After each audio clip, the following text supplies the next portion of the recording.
സാധാരണ ചോദിക്കുന്നൊരു ചോദ്യമാണ് ഓരോ പ്രവാസിയോടും, എന്നാണോ മടക്കമെന്ന്. വന്നതിൻ്റെ തൊട്ടടുത്ത നിമിഷങ്ങൾ തന്നെ ഒരു പക്ഷേ മലയാളിയുടെ നാക്കിലുള്ളൊരു ചോദ്യമാണത്.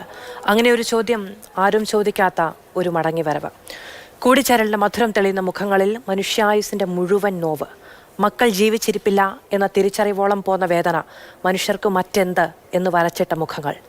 ആഴത്തിൽ മുറിവേറ്റ കേരളം നെഞ്ചിലേക്ക് ഏറ്റുവാങ്ങിയത് 24 പേരെ, അവരുടെ ജീവൻ, ബാക്കി വെച്ച സ്വപ്നങ്ങൾ, പ്രിയമുള്ളവരുടെ കണ്ണുനീർ, എല്ലാം ഇനി നമ്മുടെ വേദനയാണ്.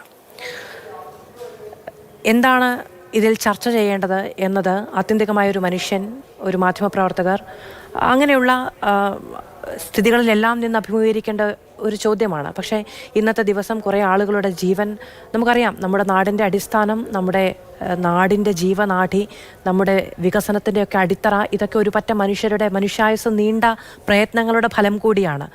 അവരെ സംബന്ധിക്കുന്ന ഏറ്റവും വലിയ വേദന അല്ലെങ്കിൽ മറ്റെന്ത് വിഷയമാണ് നമ്മൾ ഈ വൈകുന്നേരം ഒരുമിച്ചിരുന്ന് സംസാരിക്കേണ്ടത്. ഇനി അവർക്ക് ഇങ്ങനെയുള്ള അപകടങ്ങൾ വന്നുപെടാതെ ഇരിക്കാനുള്ള എന്ത് മുൻകരുതലാണ് നമുക്ക് എടുക്കാൻ കഴിയുന്നത് എന്നതടക്കമുള്ള പല കാര്യങ്ങൾ. സ്വാഭാവികമാണ്, ഒരു വലിയ മരണം, അപകടം ഉണ്ടാകുന്ന ദിവസം, ഈ ദിവസം തന്നെ ഈ വിഷയം ചർച്ച ചെയ്യേണ്ടതുണ്ടോ എന്നൊരു ചോദ്യം ഉണ്ടാവുക. പക്ഷേ ഈ ദിവസം അല്ലെങ്കിൽ മറ്റൊരു ദിവസം നമ്മൾ ഇതേ ഗൗരവത്തോടെ, ഇതേ കരുതലോടെ, ഇതേ അടുപ്പത്തോടെ, വേദനയോടെ സംസാരിക്കുമോ എന്നുള്ളതൊരു ചോദ്യമാണ്. അതുകൊണ്ട് ഈ ദിവസം ആ മനുഷ്യരുടെ ഒപ്പം നിൽക്കുക എന്നുള്ളത് മാത്രമാണ്. സൂപ്പർ പ്രൈം ടൈം സാധാരണഗതിയിൽ 2-3 ചോദ്യങ്ങൾ ചേർത്ത് വെച്ച് അതുമായി ബന്ധപ്പെട്ട വിഷയങ്ങളൊക്കെയാണ് ചർച്ച ചെയ്യാറ്. പക്ഷേ ഇന്ന് നമ്മൾ നേരത്തെ പറഞ്ഞതുപോലെ അവരോട് ചേർന്ന് നിൽക്കുക, അവർക്ക് വേണ്ടി എന്തു ചെയ്യാൻ കഴിയും എന്നതുൾപ്പെടെയുള്ള കാര്യങ്ങൾ സംസാരിക്കുക എന്നതിനാണ് പ്രാമുഖ്യം നൽകുന്നത്. നമ്മളോടൊപ്പം അതിഥികൾ ചേരും. മുസ്ലിം ലീഗിൽ നിന്ന് ശ്രീ ഷിബു മീരാൻ, BJP യിൽ നിന്ന് ശ്രീ PR ശിവശങ്കരൻ, CPM ൽ നിന്ന് ശ്രീ KU ജനീഷ് കുമാർ MLA, ലോക കേരള സഭാംഗം കുവൈത്തിൽ നിന്നുള്ള ലോക കേരള സഭാംഗം ശ്രീ സത്താർ കുന്നിൽ, കലാ കുവൈറ്റിൻ്റെ പ്രതിനിധി ശ്രീ അനൂപ് മങ്ങാട് എന്നിവർ നമ്മളോടൊപ്പം ചർച്ചയിൽ ചേരും. സ്വാഗതം സൂപ്പർ പ്രൈം ടൈമിലേക്ക്. ശ്രീ KU ജനീഷ് കുമാർ, ഇന്ന് ഈ 24 പേരിൽ ഒരാൾ മുംബൈ മലയാളി, മറ്റ് 23 പേരുടെയും മൃതശരീരങ്ങൾ ഏറ്റുവാങ്ങുന്ന ദൃശ്യങ്ങൾ നമ്മൾ ഈ നിമിഷം വരെ, അവരുടെ സംസ്കാരം കഴിഞ്ഞതേയുള്ളൂ. ഇത്രത്തോളം കേരളം വലിയ വേദന തിന്നേണ്ടി വരുന്ന സാഹചര്യങ്ങൾ പലപ്പോഴായി പല ദുരിത മുഖത്തൊക്കെ നമ്മളിത് അഭിമുഖീകരിക്കാറുണ്ട്. എന്നിരുന്നാൽ പോലും നമുക്കറിയാം, ഒരു പ്രവാസി പോകുന്ന സമയത്ത് ഒരു കുടുംബത്തിൻ്റെ, നാടിൻ്റെ ഒക്കെ സ്വപ്നവുമായിട്ടാണ് പോകാറും തിരിച്ചു വരാറുമൊക്കെ. വലിയ വേദനയോടുകൂടി കണ്ടു നിൽക്കേണ്ടി വന്ന സാഹചര്യം നമുക്ക് മുന്നിലുണ്ട്. പത്തനംതിട്ടയിൽ നിന്ന് വളരെയധികം ജീവനുകൾ നമുക്ക് നഷ്ടപ്പെട്ട സാഹചര്യവുമുണ്ട്. അങ്ങിന്ന് ആ സംസ്കാര ചടങ്ങുകളിലൊക്കെ പങ്കെടുത്ത ഒരാൾ കൂടിയാണ്. എന്താണ് ഒരു സാഹചര്യം, നമുക്കൊരു സമൂഹം എന്ന നിലയിൽ, സർക്കാർ എന്ന നിലയിൽ, പൊതുപ്രവർത്തകർ എന്ന നിലയിൽ എന്തൊക്കെ ഇനി ചെയ്യാൻ ബാക്കിയുണ്ട് അവർക്ക് വേണ്ടി?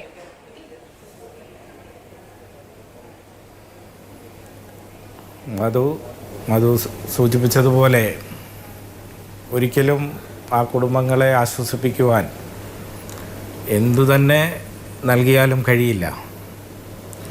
ഇപ്പോൾ ഞാൻ മുരളീധരൻ നായരുടെ വാഴമുട്ടത്തെ വീട്ടിൽ നിന്നാണ് അദ്ദേഹത്തിൻ്റെ സംസ്കാരത്തിൽ പങ്കെടുത്തതിന് ശേഷമാണ് വരുന്നത്. ഹൃദയം തകർക്കുന്ന അനുഭവങ്ങളാണ് സത്യത്തിൽ ആ വീട്ടിൽ നിന്നും കാണുവാനിടയായത്. തൻ്റെ കൊച്ചുമകളെ കാണാൻ വരാൻ വേണ്ടിയുള്ള ധൃതിയിലായിരുന്നു അദ്ദേഹം. പ്രസവ സമയത്ത് ആശുപത്രിയിൽ വന്നു പോയതാണ്, 40 ദിവസം മുമ്പ് വന്നു പോയതാണ്. അതിനുശേഷം കുഞ്ഞിനെ കാണാൻ വേണ്ടി ഏറ്റവും അടുത്ത ദിവസം വരാനുള്ള തയ്യാറെടുപ്പിലായിരുന്നു. ഏകദേശം 30 വർഷത്തെ പ്രവാസ ജീവിതം അവസാനിപ്പിച്ച് ഇപ്പോൾ നാട്ടിൽ വന്ന് സെറ്റിലാവണം എന്നാഗ്രഹിച്ച ഒരു മനുഷ്യനായിരുന്നു. അദ്ദേഹത്തിൻ്റെ ആ മൃദുശരീരം ആ വീട്ടിലേക്ക് കൊണ്ടുവരുന്ന രംഗമൊന്നും നമുക്ക് ഒരിക്കലും ചിന്തിക്കാൻ കഴിയാത്ത അനുഭവങ്ങൾ ആണ്. അവർക്കൊക്കെ ഇനി നമ്മൾ എന്തു തന്നെ നൽകിയാലും അതൊന്നും ആവില്ല. ഇപ്പോൾ പത്തനംതിട്ട ജില്ലയെ സംബന്ധിച്ച് ഇവിടെ 6 പേരാണ്. ഓരോ ഗ്രാമവും കണ്ണീരിലാണ്. കോന്നിയിൽ 2 കുടുംബത്തിൻ്റെ നാഥന്മാരാണ് നഷ്ടപ്പെട്ടിരിക്കുന്നത്. വാഴമുട്ടത്തും കോന്നി അട്ടച്ചാക്കലും. സജു വർഗീസും ഇതേപോലെ ധാരാളം ആളുകളെയൊക്കെ വിദേശത്തേക്കൊക്കെ കൊണ്ടുപോകാനുമൊക്കെ സഹായിച്ച ഒരു നല്ല ചെറുപ്പക്കാരൻ, 2 പെൺകുട്ടികൾ. ആ കുടുംബവും എന്തു ചെയ്യണമെന്ന് അറിയാത്ത നിലയിലേക്ക് തകർന്നിരിക്കുകയാണ്. വീടുകളിലെത്തുമ്പോൾ അവരെ ആശ്വസിപ്പിക്കുവാൻ നമുക്ക് വാക്കുകളില്ല. അതാണ് സാഹചര്യം. ഒരുപക്ഷെ കേരളത്തിൽ സമീപ സമയങ്ങളിലൊന്നും ഇത്തരത്തിൽ വേദനയോടെയുള്ള ഒരു ദിവസം നമ്മൾ കണ്ടു കാണില്ല. ഇത്രയധികം പ്രവാസികൾ, നീണ്ട സ്വപ്നങ്ങളുമൊക്കെയായി പോകുന്ന പ്രവാസികൾ അവരുടെ ചേതനയറ്റ ശരീരം തിരികെ നാട്ടിലേക്ക് എത്തുന്നു എന്നത് നമുക്കൊന്നും ഒരിക്കലും താങ്ങാൻ കഴിയുന്നതല്ല. തീർച്ചയായും ഈ ഘട്ടത്തിൽ ആ കുടുംബത്തിനൊപ്പം ചേരുക എന്നത് മാത്രമേ പൊതുപ്രവർത്തകരായാലും മറ്റാളുകളാണെങ്കിലും ഒക്കെ കഴിയത്തുള്ളൂ. ഒരു സാധാരണ ആളാണെങ്കിലും ഒക്കെ കഴിയത്തുള്ളൂ. ആ കുടുംബത്തെ ചേർന്ന് നിന്ന് അവർക്കൊപ്പം നിന്ന് ആശ്വസിപ്പിക്കുക, ആശ്വാസ വാക്കുകൾ കൊടുക്കുക, അവരെ ചേർന്ന് നിൽക്കുക, അത് മാത്രമേ നമുക്ക് ഈ ഘട്ടത്തിൽ കഴിയത്തുള്ളൂ. ഇപ്പോൾ ധാരാളം പ്രവാസികളെല്ലാം തന്നെ ഇപ്പോൾ നമുക്കറിയാം കുവൈറ്റിലും മറ്റു സ്ഥലങ്ങളിലും എല്ലാമായിട്ട് പത്തനംതിട്ടക്കാരും കേരളത്തിൻ്റെ വിവിധ ഭാഗങ്ങളിലുള്ളവരെല്ലാം ഉണ്ട്. അവർ മാത്രമല്ല വേദനയിൽ പങ്കുകൊള്ളുന്നത്, നാടൊന്നാകെ ആ ദുഃഖത്തിൽ ആണ്ടു നിൽക്കുന്ന ഒരു മലയാളത്തെയാണ് നമ്മൾ ദർശിക്കുന്നത്. ശരി, ശ്രീ കെ ജനീഷ് കുമാർ, ഞാൻ അങ്ങനെയൊക്കെ തിരികെ വരാം. ശ്രീ PR ശിവശങ്കരൻ, ഇതിപ്പോൾ അന്യനാട്ടിലേക്ക് പഴയ കാലമല്ല അല്ലേ, ഈ പത്തേമാരിയിലും അല്ലെങ്കിൽ എവിടെയെങ്കിലുമൊക്കെ കയറിപ്പറ്റി ഒരു വലിയ സ്വപ്നത്തിൻ്റെ പിന്നാലെ ഒന്നുകിൽ ജീവൻ അല്ലെങ്കിൽ ഒരു വലിയ നേട്ടം എന്ന് വിചാരിച്ചു പോകുന്ന കാലമല്ല. കൃത്യമായി നിയമ സംവിധാനത്തിൻ്റെ കീഴിലൂടെ രാജ്യത്തിൻ്റെ സുരക്ഷാ കരങ്ങൾ എവിടെയാണെങ്കിലും നമ്മളെ പൊതിഞ്ഞുണ്ട് എന്ന വിശ്വാസത്തോടു കൂടിയാണ് ഇന്ന് പ്രവാസികൾ പുറം രാജ്യങ്ങളിൽ ജോലി ചെയ്യുന്നത്. ഇനി അതല്ല, എവിടെയെങ്കിലും ആർക്കെങ്കിലും ഒന്ന് പിഴച്ചു പോയാൽ വളരെ സന്നദ്ധ സഹായ മനസ്സോടുകൂടി നിൽക്കുന്ന പ്രവാസി സംഘടനകൾ, വലിയ കാര്യക്ഷമമായ ഇടപെടൽ നടത്തുന്ന സർക്കാർ സംവിധാനങ്ങളൊക്കെ നമുക്കുണ്ട്. അപ്പോൾ അതൊക്കെ ഒരു പ്രവാസിയുടെ ബലമാണ്. അന്യനാട്ടിൽ പോയി നിന്ന് പണിയെടുക്കാനുള്ള ബലം, ആത്മധൈര്യം, ഇതൊക്കെയാണ്. വലിയ വേഗത്തിൽ തന്നെ ഇവിടെ മൃതദേഹങ്ങളടക്കം കൊണ്ടുവരാനുള്ള നമുക്ക് അതിനും സാധിക്കുന്നുണ്ട്. അതും വലിയ ആശ്വാസം നൽകുന്ന ഒന്ന് തന്നെയാണ്. മറ്റു വിവരങ്ങൾ, അവരുടെ ചികിത്സ തുടങ്ങിയ കാര്യങ്ങളിലൊക്കെ കേന്ദ്രമെടുക്കുന്ന നിലപാടുകൾ എങ്ങനെയാണ്?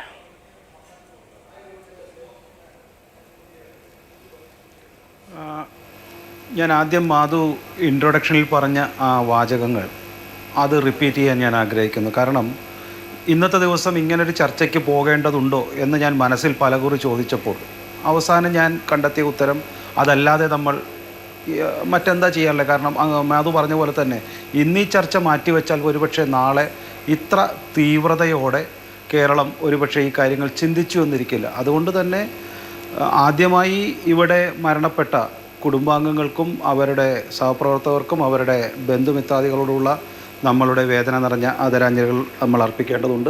രണ്ട്, ഇത്തരം ഒരു വേദന നിറഞ്ഞ സാഹചര്യം ഉണ്ടാകുവാൻ ഇടയായത് എങ്ങനെയാണ്, അല്ലെങ്കിൽ അത് തടയേണ്ടത് എങ്ങനെയാണ് എന്ന് നമ്മൾ ചിന്തിക്കുമ്പോഴാണ് ഇപ്പോൾ സൂചിപ്പിച്ച പല കാര്യങ്ങളും വരുന്നത്.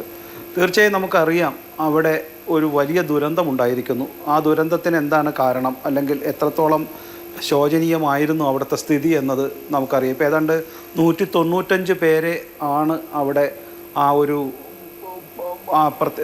കെട്ടിടത്തിൽ താമസിപ്പിച്ചിരുന്നത്. അത്രയും പേരെ താമസിപ്പിക്കാനുള്ള നിയമപരമായ അനുമതി ഉണ്ടായിരുന്നു. എക്കോ വരുന്നുണ്ട്, ഒന്ന് പെട്ടെന്ന് പരിഹരിക്കാം. പ്രൊഡ്യൂസർ ശ്രദ്ധിക്കണേ, അങ്ങേക്ക് തുടരാം. അപ്പോൾ അത്രയും പേർക്ക് താമസിക്കാൻ സൗകര്യം ഉണ്ടായിരുന്നു, അതിന് അനുമതി ഉണ്ടായിരുന്നു എന്നുള്ളൊക്കെ കാര്യം നമ്മൾ ചർച്ച ചെയ്യേണ്ടതാണ്. ഏതായാലും അതിനുള്ള അന്വേഷണം അവിടെ അഹമ്മദി മുനിസിപ്പൽ കോർപ്പറേഷൻ നടത്തുന്നുണ്ട്. ചിലവരൊക്കെ അറസ്റ്റിലാണെന്നൊക്കെയാണ് അറിയുന്നത്. അപ്പോൾ അക്കാര്യത്തിലേക്ക് ഞാൻ പോകാൻ ആഗ്രഹിക്കുന്നില്ല. പക്ഷേ ഒരു കാര്യം ഉറപ്പാണ്, ഇന്ന് സംസ്ഥാനത്തു നിന്ന് പോകുന്ന പ്രവാസികൾക്ക് മറ്റ് രാജ്യങ്ങളിൽ, പ്രത്യേകിച്ച് അറബ് രാജ്യങ്ങളിൽ, ഒരു മനുഷ്യന് വേണ്ടുന്ന രീതിയിലുള്ള സാഹചര്യം കിട്ടുന്നില്ല. അവർക്ക് ജീവിക്കേണ്ട സാഹചര്യം കിട്ടുന്നില്ല എന്നുള്ളത് ഇത് മാത്രമല്ല, പല കുറി നമ്മൾക്ക് അനുഭവമുള്ളതാണ്. ഒരുപക്ഷെ ഇന്ന് കേരളത്തിൽ താമസിക്കുന്ന പല മറ്റ് അന്യസംസ്ഥാന അതിഥി തൊഴിലാളികളും അനുഭവിക്കുന്നതിന് സമാനമായ ജീവിത സാഹചര്യം ഇന്ന് പല രാജ്യങ്ങളിലും പോകുന്ന മലയാളികൾക്കുമുണ്ട് എന്നുള്ളത് അറിയാത്തവരല്ല സർക്കാർ. ഞാൻ പറഞ്ഞ കേന്ദ്ര സർക്കാരായാലും സംസ്ഥാന സർക്കാരിലും ഇത് അറിയുന്നുണ്ട്, അവിടുത്തെ ഉദ്യോഗസ്ഥന്മാർ അറിയുന്നുണ്ട്. പക്ഷേ എങ്കിലും നിരന്തരമായി വിദേശ രാജ്യങ്ങളിലേക്ക് അധികമൊന്നും ശമ്പളം ഇല്ലാഞ്ഞിട്ട് പോലും പോകുന്ന ഒരു സാഹചര്യവുമുണ്ട്. അപ്പോൾ ഇത് നമ്മൾ മനസ്സിലാക്കണം. കാരണം അന്യരാജ്യങ്ങളിൽ പോയി തൊഴിൽ ചെയ്യുന്നവർക്ക് ഒരു മനുഷ്യന് കിട്ടുന്ന സാഹചര്യം, അല്ലെങ്കിൽ അവന് കിട്ടുന്ന ഒരു ബേസിക് അമ്യൂണിറ്റീസ് കിട്ടുന്നുണ്ടോ എന്ന ചോദ്യം വളരെ പ്രസക്തമാണ്. അത് പ്രത്യേകിച്ച് ഈ അറബ് രാജ്യങ്ങളിൽ ഇല്ല എന്നാണ് ഞാൻ മനസ്സിലാക്കുന്നത്. അതുകൊണ്ട് തന്നെ ഇത്തരം രാജ്യങ്ങളിൽ തൊഴിലിന് പോകുന്നവർക്ക് ഇപ്പം ഇവർക്കൊക്കെ താമസിക്കാനെങ്കിലും ചില വിസകൾ കിട്ടുന്നുണ്ട്. മറ്റു പലരുടെയും കാര്യം ഇതിനേക്കാൾ വിഷമം നിറഞ്ഞതാണ്. അതുകൊണ്ട് ആ കാര്യങ്ങളിലെങ്കിലും ശക്തമായ നടപടി വേണം.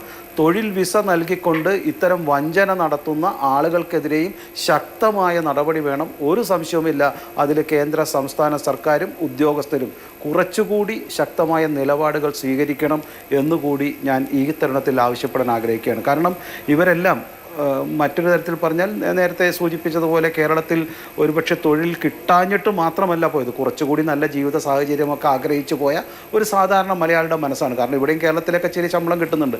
അപ്പോൾ അവരെ പോലും ചൂഷണം ചെയ്യുന്ന, സാമാന്യത്തിലധികം വിദ്യാഭ്യാസമുള്ള അവരെ പോലും ചൂഷണം ചെയ്യുന്ന ഒരു സംവിധാനം, ഒരു സിസ്റ്റമാണ് ഇവിടെ മറ്റുള്ള അന്യ രാജ്യങ്ങളിൽ നിലനിൽക്കുന്നത് എങ്കിൽ, പ്രത്യേകിച്ച് മലയാളികളെയും കേരളികളെയും ചൂഷണം ചെയ്യുന്നുവെങ്കിൽ അതിനെതിരെ ശക്തമായ നടപടിയെടുക്കണം.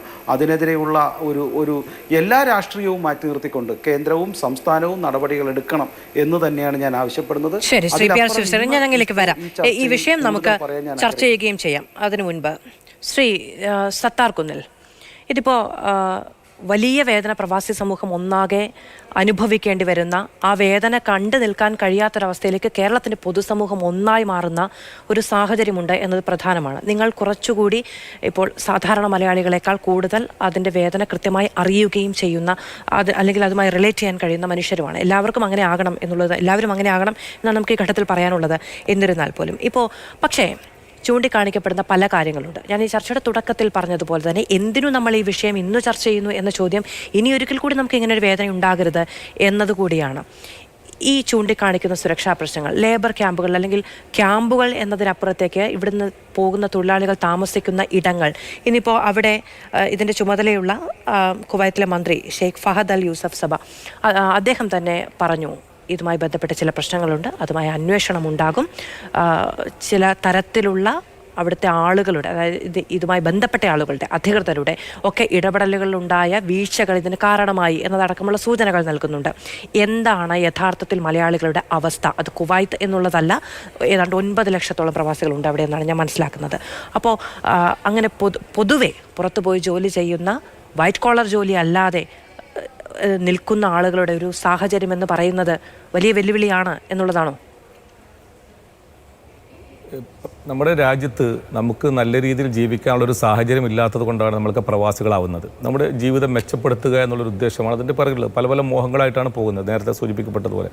പക്ഷേ കുവൈത്തിൻ്റെ ചരിത്രത്തിൽ അല്ലെങ്കിൽ പ്രവാസ ലോകത്തിൻ്റെ ചരിത്രത്തിൽ തന്നെ ഇത്രമാത്രം ദുഃഖകരമായ ഒരു ദുരന്തം ഉണ്ടായിട്ടില്ല. ഈ അർത്ഥത്തിൽ 49ഓളം ആളുകളുടെ ജീവൻ പൊലിഞ്ഞ ഒരു ദുരന്തം, അതിൽ അധികവും മലയാളികൾ എന്ന് പറയുന്നത്. കുവൈത്ത് ശക്തമായ തൊഴിൽ നിയമങ്ങൾ നിലനിൽക്കുന്ന ഒരു രാജ്യമാണ്. ജോലിക്ക് വരുന്ന ആളുകൾക്ക് വേണ്ട സുരക്ഷ നൽകുന്ന രാജ്യം കൂടിയാണ്. തൊഴിലിടങ്ങളുണ്ടാകുന്ന പല പ്രശ്നങ്ങളും മറ്റു രാജ്യങ്ങളിലുള്ളതുപോലെ കുവൈത്തിൽ ഉണ്ടാവാറുണ്ടെങ്കിലും, അല്ലെങ്കിൽ താമസ സ്ഥലം വേണ്ട രീതിയിൽ പരിപാലിക്കപ്പെടുന്നില്ല എന്നുള്ള പ്രശ്നങ്ങളുണ്ടെങ്കിലും, ഭൂരിപക്ഷം കമ്പനികളും വളരെ കൃത്യമായ ശമ്പളവും അല്ലെങ്കിൽ തൊഴിൽ സാഹചര്യവും നൽകുന്ന രീതിയിൽ തന്നെയാണ് ഞങ്ങളെപ്പോലുള്ള സാംസ്കാരിക പ്രവർത്തകർക്കൊക്കെ മനസ്സിലാക്കാൻ വേണ്ടി സാധിക്കുന്നത്. കാരണം പ്രത്യേകിച്ച് ഈ നേരത്തെ ഇവിടെ സൂചിപ്പിക്കപ്പെട്ടതോട് സൂചിപ്പിക്കുകയാണ്, വളരെ കൃത്യമായി ആളുകൾക്ക് താമസിക്കാനുള്ള സൗകര്യമുള്ള ഒരു താമസ സ്ഥലമാണ് ഈ കമ്പനി പ്രൊവൈഡ് ചെയ്തിരുന്നത്. 6 നിലകളുള്ള ഒരു ഫ്ലാറ്റിൽ 190 ആളുകൾ മാത്രം താമസിക്കുക എന്ന് പറഞ്ഞാൽ അത് സ്വാഭാവികമായും അവർക്ക് നൽകാവുന്ന മോശമല്ലാത്ത ഒരു അക്കോമഡേഷൻ എന്ന് പറയാൻ വേണ്ടി സാധിക്കും. ഇത് അപ്രതീക്ഷിതമായിട്ടുണ്ടായ ഒരു ദുരന്തമാണ്. ഈ നേരത്തെ പറഞ്ഞ പ്രവാസ ലോകത്ത് പ്രവാസികളെ, തൊഴിലാളികളെ ചൂഷണം ചെയ്യുക, മറ്റു പല കാര്യങ്ങളും നിലനിൽക്കുന്നുണ്ടെങ്കിലും നമ്മൾ യാഥാർത്ഥ്യബോധത്തോടു കൂടെ കാര്യങ്ങൾ സമീപിക്കുമ്പോൾ ഈ ദുരന്തവുമായി ബന്ധപ്പെട്ട് സൂചിപ്പിക്കാനുള്ളത് അവിടുത്തെ താമസക്കാർക്ക്, പ്രത്യേകിച്ച് വളരെ നല്ല രീതിയിൽ ജോലി ചെയ്യുന്ന NBTC എന്ന് പറയുന്ന കുവൈത്തിൽ വളരെ പ്രധാനപ്പെട്ട ഒരു സ്ഥാപനമാണ്. അതോടൊപ്പം അതുമായി ബന്ധപ്പെട്ട അനുബന്ധ സ്ഥാപനമായ ഹൈവേ സെൻ്റർ സൂപ്പർ മാർക്കറ്റുമായി ബന്ധപ്പെട്ട തൊഴിലാളികളും താമസിച്ചിരുന്ന ഒരു സ്ഥലമാണ് ഇത് എന്ന് പറയുന്നത്. അപ്പം 3 ആളുകൾ മാക്സിമം താമസിക്കുന്ന രീതിയിൽ ഓരോ റൂമുകളും നൽകിയിട്ടുണ്ട് എന്നുള്ളതാണ് പ്രാഥമികമായ വിലയിരുത്തലുകളുടെ ബന്ധപ്പെട്ട അധികാരികൾ തന്നെ അവിടെ പറഞ്ഞിട്ടുള്ളത്. അപ്പോൾ ആ കാര്യത്തിൽ നമുക്ക് കുറ്റപ്പെടുത്താൻ വേണ്ടി സാധിക്കില്ല. അത്തരം കമ്പനികൾ ഉണ്ടാവാം, ഇല്ല എന്ന് നമ്മൾ പറയുന്നില്ല, ചൂഷണം ചെയ്യുന്ന കമ്പനികളൊക്കെ ഉണ്ടാവാം. ഈ ദുരന്തത്തിൻ്റെ പശ്ചാത്തലത്തിൽ നമ്മൾ ചിന്തിക്കുമ്പോൾ നമുക്ക് അത് ആ കമ്പനിയുടെ ഒരു തെറ്റായിട്ട് നമുക്കങ്ങനെ പറയുന്നതിൽ അർത്ഥമില്ല. ഏകദേശം 20,000-ഓളം തൊഴിലാളികൾ ജോലിയെടുക്കുന്ന, പ്രത്യേകിച്ച് ഭൂരിപക്ഷവും ഇന്ത്യക്കാർ ജോലി ചെയ്യുന്ന ഒരു കമ്പനിയാണിത്. കുവൈറ്റിലും അബുദാബിയിലും സൗദിയിലുമായി വ്യാപിച്ചു കിടക്കുന്ന, കൊറോണയ്ക്ക് മുമ്പാണെങ്കിൽ ഈ NBTC എന്ന് പറയുന്ന കമ്പനി, അതിൻ്റെ ഉടമ ശ്രീ KG എബ്രഹാം, അദ്ദേഹവുമായി ബന്ധപ്പെട്ടാണ് അത്തരം വിമർശനങ്ങൾ ഇപ്പോൾ ഉണ്ടായിരിക്കുന്നത്. അതിലിപ്പോൾ ഇക്കണോമിക് ടൈംസിൻ്റെയോ അതുപോലെ ഡെക്കൻ ഹെറൾഡിൻ്റെയോ ഒക്കെ റിപ്പോർട്ടുകളിൽ പറയുന്നത് ആളുകൾ ഇപ്പോൾ 6 നിലയുള്ള അപ്പാർട്ട്മെൻറ്റാണ്, അവിടെ 200ഓളം ആളുകൾ എന്നുള്ളതാണ് നമുക്ക് ലഭിക്കുന്ന വിവരം. നമ്മൾ ആരും അവിടെ ചെന്നു കയറി പരിശോധിച്ചിട്ടില്ല എങ്ങനെയാണ് അവിടെ ഉള്ള സാഹചര്യം എന്നുള്ളത്. എന്നിരുന്നാൽ പോലും ഇൻഫ്ലേമബിളായ കാർഡ്ബോർഡുകൾ പോലെയുള്ള സംഗതികൾ വെച്ച് റൂമുകളൊക്കെ വേർതിരിച്ചിട്ട് അവിടെ താമസിക്കുന്ന സാഹചര്യമുണ്ടായിരുന്നു. അതാണ് ഇത്രയധികം പുക, നിയന്ത്രിക്കാൻ കഴിയാത്ത അഗ്നിബാധയൊക്കെ ഉണ്ടായത് എന്നുള്ള വിവരങ്ങളാണ് പല ദേശീയ മാധ്യമങ്ങളിലൂടെയൊക്കെ പുറത്തു വരുന്നത്. മറ്റൊന്ന്, ഇതിൻ്റെ മുകളിലേക്കുള്ള എൻട്രി വിലക്കിയിരുന്നു എന്നതടക്കമുള്ള കാര്യങ്ങൾ. ഇപ്പോൾ തൊഴിലാളികൾ കൂട്ടത്തോടെ താമസിക്കുന്ന ഇടങ്ങളിൽ അങ്ങനെ ഒരു ശീലമുണ്ടത്രേ, അങ്ങനെയും പറഞ്ഞു കേൾക്കുന്നു. എന്താണ് ഇതിൻ്റെയൊക്കെ ഒരു യാഥാർത്ഥ്യം?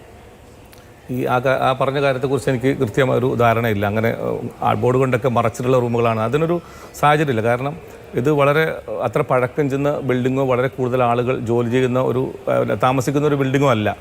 പക്ഷേ ഈ സൂചിപ്പിക്കപ്പെടുന്ന മുകൾ നില പലപ്പോഴും പല താമസ സ്ഥലങ്ങളിലും ഇങ്ങനെ അടച്ചിടാറുണ്ട് എന്നുള്ളതാണ് മനസ്സിലാക്കാൻ വേണ്ടി സാധിക്കുന്നത്. തൊഴിലാളികൾ കൂട്ടത്തോടു കൂടി അവിടെ താമസിക്കുന്ന ആളുകൾ മുകളിൽ പോയി ഏതെങ്കിലും രീതിയിലുള്ള ശബ്ദങ്ങളുണ്ടാക്കി മറ്റു പ്രശ്നങ്ങളില്ലാതിരിക്കാൻ പല കമ്പനികളും അങ്ങനെ ചെയ്യുന്നുണ്ട് എന്നാണ് മനസ്സിലാവുന്നത്. പക്ഷേ ഈ നമ്മൾ പേര് സൂചിപ്പിക്കപ്പെട്ടതുപോലെ കെ ജെ അബ്രഹാമിൻ്റെ അദ്ദേഹം ആയിരക്കണക്കിന് മലയാളികൾക്ക് തൊഴിൽ നൽകുന്ന ഒരു വ്യക്തിയാണ്. കൊറോണയ്ക്ക് മുമ്പ് 10,000 ആളുകൾ ജോലി ചെയ്യുന്നു. ഇപ്പോൾ 5,500ഓളം ആളുകൾ കുവൈത്തിലെ കമ്പനിയിൽ ജോലി ചെയ്യുന്നുണ്ട്. അവർക്ക് ഇൻഷുറൻസ് സംവിധാനം കൂടി നൽകുന്ന കമ്പനിയാണ്. പല കമ്പനികളും അങ്ങനെ നൽകാറില്ല. പിന്നെ ശമ്പള കാര്യത്തിലൊക്കെ ചിലപ്പോൾ അഭിപ്രായ വ്യത്യാസങ്ങളും കാര്യങ്ങളൊക്കെ ഉണ്ടാകുന്നു. തൊഴിലാളികൾക്ക് ഇൻഷുറൻസ് നൽകിക്കൊണ്ട്, അതുമാത്രമല്ല അവരുടെ ജീവിതകാര്യങ്ങളിൽ മരണപ്പെട്ട് കഴിഞ്ഞാൽ അവരുടെ കുടുംബത്തിന് വേണ്ട സഹായം നൽകുക. ഞങ്ങൾ പല പരിപാടികളുമായി ബന്ധപ്പെട്ട കമ്പനികളിലൊക്കെ പോയി ഞങ്ങൾക്ക് മനസ്സിലാക്കാൻ സാധിക്കുന്നത് എത്രയോ ആളുകൾക്ക്, തൊഴിലാളികൾക്ക് വീട് വെച്ച് നൽകുക, അതോടൊപ്പം തന്നെ അവരുടെ ഏതെങ്കിലും തൊഴിലാളി മരണപ്പെട്ട് കഴിഞ്ഞാൽ അവരുടെ കുടുംബത്തിന് വേണ്ട മറ്റ് അങ്ങനെയുള്ള കാര്യങ്ങളൊക്കെ ശ്രദ്ധിക്കുന്നുണ്ടെന്നാണ് ഒരു പൊതുപ്രവർത്തകൻ എന്നുള്ളത് ശ്രദ്ധിക്കുമ്പോൾ ഞങ്ങൾക്ക് മനസ്സിലാക്കാൻ വേണ്ടി സാധിച്ചിരുന്നത്. അപ്പോൾ ആ ഒരർത്ഥത്തിൽ ഇത് ഷോർട്ട് സർക്യൂട്ട് ഉണ്ടായതാണ്. ഒരു ഗാർഡ് താമസിച്ചിരുന്ന ഗ്രൗണ്ട് ഫ്ലോറിലുണ്ടായ അവിടുത്തെ ഫയർഫോഴ്സിൻ്റെ അന്വേഷണ റിപ്പോർട്ട് ഔദ്യോഗികമായിട്ട് അവർ പറഞ്ഞ റിപ്പോർട്ടാണ്. ഷോർട്ട് സർക്യൂട്ടിൻ്റെ ഭാഗമായിട്ടാണ് ഈ കുവൈത്തിലെ ചൂട് വളരെ കൂടുതലാണ്. ഇപ്പോൾ വളരെ തുടക്കത്തിൽ തന്നെ നല്ല ചൂടുള്ള സമയം കൂടിയാണ്. അപ്പോൾ ഈ ഷോർട്ട് സർക്യൂട്ടിൻ്റെ ഭാഗമായിട്ട് പിന്നെ പുക ഉയരുന്നത് പെട്ടെന്ന് ആളിക്കത്തി മുകളിലേക്ക് പിന്നെ വല്ലാത്ത രീതിയിൽ മുകളിലേക്ക് പോയിരുന്നുകൊണ്ട് ആളുകൾ ഉറങ്ങിക്കിടക്കുന്നൊരു സമയമായിരുന്നു. 5:30 മണി 6 മണി സമയം എന്ന് പറയുന്നത് അവിടെ ഉറങ്ങിക്കിടക്കുന്നൊരു സമയം കൂടിയാണ്. അപ്പോൾ ആളുകൾക്ക് പുക ശ്വസിച്ചുകൊണ്ടാണ് കുറേ ആളുകൾ പിന്നെ മരണത്തിന് കീഴടങ്ങിയത്. കുറേ ആളുകൾക്ക് പിന്നെ രക്ഷപ്പെടാനുള്ള ഒരു സാഹചര്യം ഉണ്ടായിരുന്നില്ല ഉറങ്ങിക്കിടക്കുന്ന സമയത്ത്. കുറേ ആളുകൾ രക്ഷപ്പെടാൻ വേണ്ടി ശ്രമിച്ചിട്ടുണ്ട്. കെട്ടിടത്തിൻ്റെ മുകളിൽ നിന്ന് ചാടിയ ആളുകളുണ്ട്, മുകളിൽ നിന്ന് ഉയർത്തി ചാടിയ ആളുകളുണ്ട്, തോർത്ത് മുണ്ടുകൾ കെട്ടി ഉപയോഗിച്ചുകൊണ്ട് താഴേക്കിറങ്ങിയ ആളുകളുണ്ട്, വെള്ളത്തിലേക്ക് വാട്ടർ ടാങ്കിലേക്ക് ചാടിയ ആൾ, ഇങ്ങനെയൊക്കെയുള്ള രീതിയിൽ രക്ഷപ്പെടാൻ ശ്രമിച്ച ആളുകൾ അങ്ങനെ കുറേ ആളുകൾ രക്ഷപ്പെട്ടിട്ടുണ്ട്. ഇപ്പോൾ ഏകദേശം 28ഓളം ആളുകൾ ആശുപത്രിയിലാണുള്ളത്. അവരൊക്കെ ഇത് ദുരന്തത്തിൽ നിന്ന് രക്ഷപ്പെടാൻ ശ്രമിച്ച് അങ്ങനെ രക്ഷപ്പെടാൻ ശ്രമിച്ച ആളുകൾ മരണപ്പെട്ടിട്ടുണ്ട്. അതിലിപ്പം വളരെ സമാധാനത്തോടെ നമുക്ക് പറയാൻ വേണ്ടി സാധിക്കുന്നത് 3 ആളുകളാണ് രാവിലെ വെന്റിലേറ്ററിൽ ഉണ്ടായിരുന്നത്. അതിൽ ഒരാളെ വെന്റിലേറ്ററിൽ മാറ്റി ഇപ്പോൾ 2 ആളുകളാണ് വെന്റിലേറ്ററിലുള്ളത്. ആ 2 ആളുകളും അതുപോലെ 28 ആളുകളും അപകടനില തരണം ചെയ്തിട്ടുണ്ട് എന്നാണ് നമുക്ക് പറയാൻ സാധിക്കുന്നത്. പ്രത്യേകിച്ച് ഒരു വിദേശ രാജ്യത്ത് ഉള്ള നമ്മളൊരു കാര്യങ്ങൾ ചർച്ച ചെയ്യുമ്പോൾ നമുക്ക് നാട്ടിൽ വെച്ച് പലതും പറയാൻ വേണ്ടി സാധിക്കും. പ്രശ്നങ്ങളില്ല എന്ന അർത്ഥത്തിലല്ല ഞാൻ പറയുന്നത്. തൊഴിലുടമകളുടെ പീഡനത്തിൻ്റെ പ്രശ്നം, പ്രത്യേകിച്ച് 10 ലക്ഷത്തിലധികം ഇന്ത്യക്കാർ താമസിക്കുന്ന ഒരു പ്രദേശമാണ് കുവൈത്ത്. ഒരാൾ ജോലിക്ക് പോവുകയാണെങ്കിൽ അവർക്ക് കൃത്യമായ പിന്നെ എഗ്രിമെൻ്റ് ഉണ്ടാക്കിയിട്ടാണ് ജോലിക്ക് കൊടുക്കുന്നത്. അങ്ങനെ മാത്രമല്ല അവരുടെ കൃത്യമായ വേതനം ബാങ്ക് അക്കൗണ്ടുകളിലേക്ക് എത്തുന്നുണ്ട് എന്ന് അവിടുത്തെ ഗവൺമെൻറ് ഉറപ്പുവരുത്തുന്നുണ്ട്.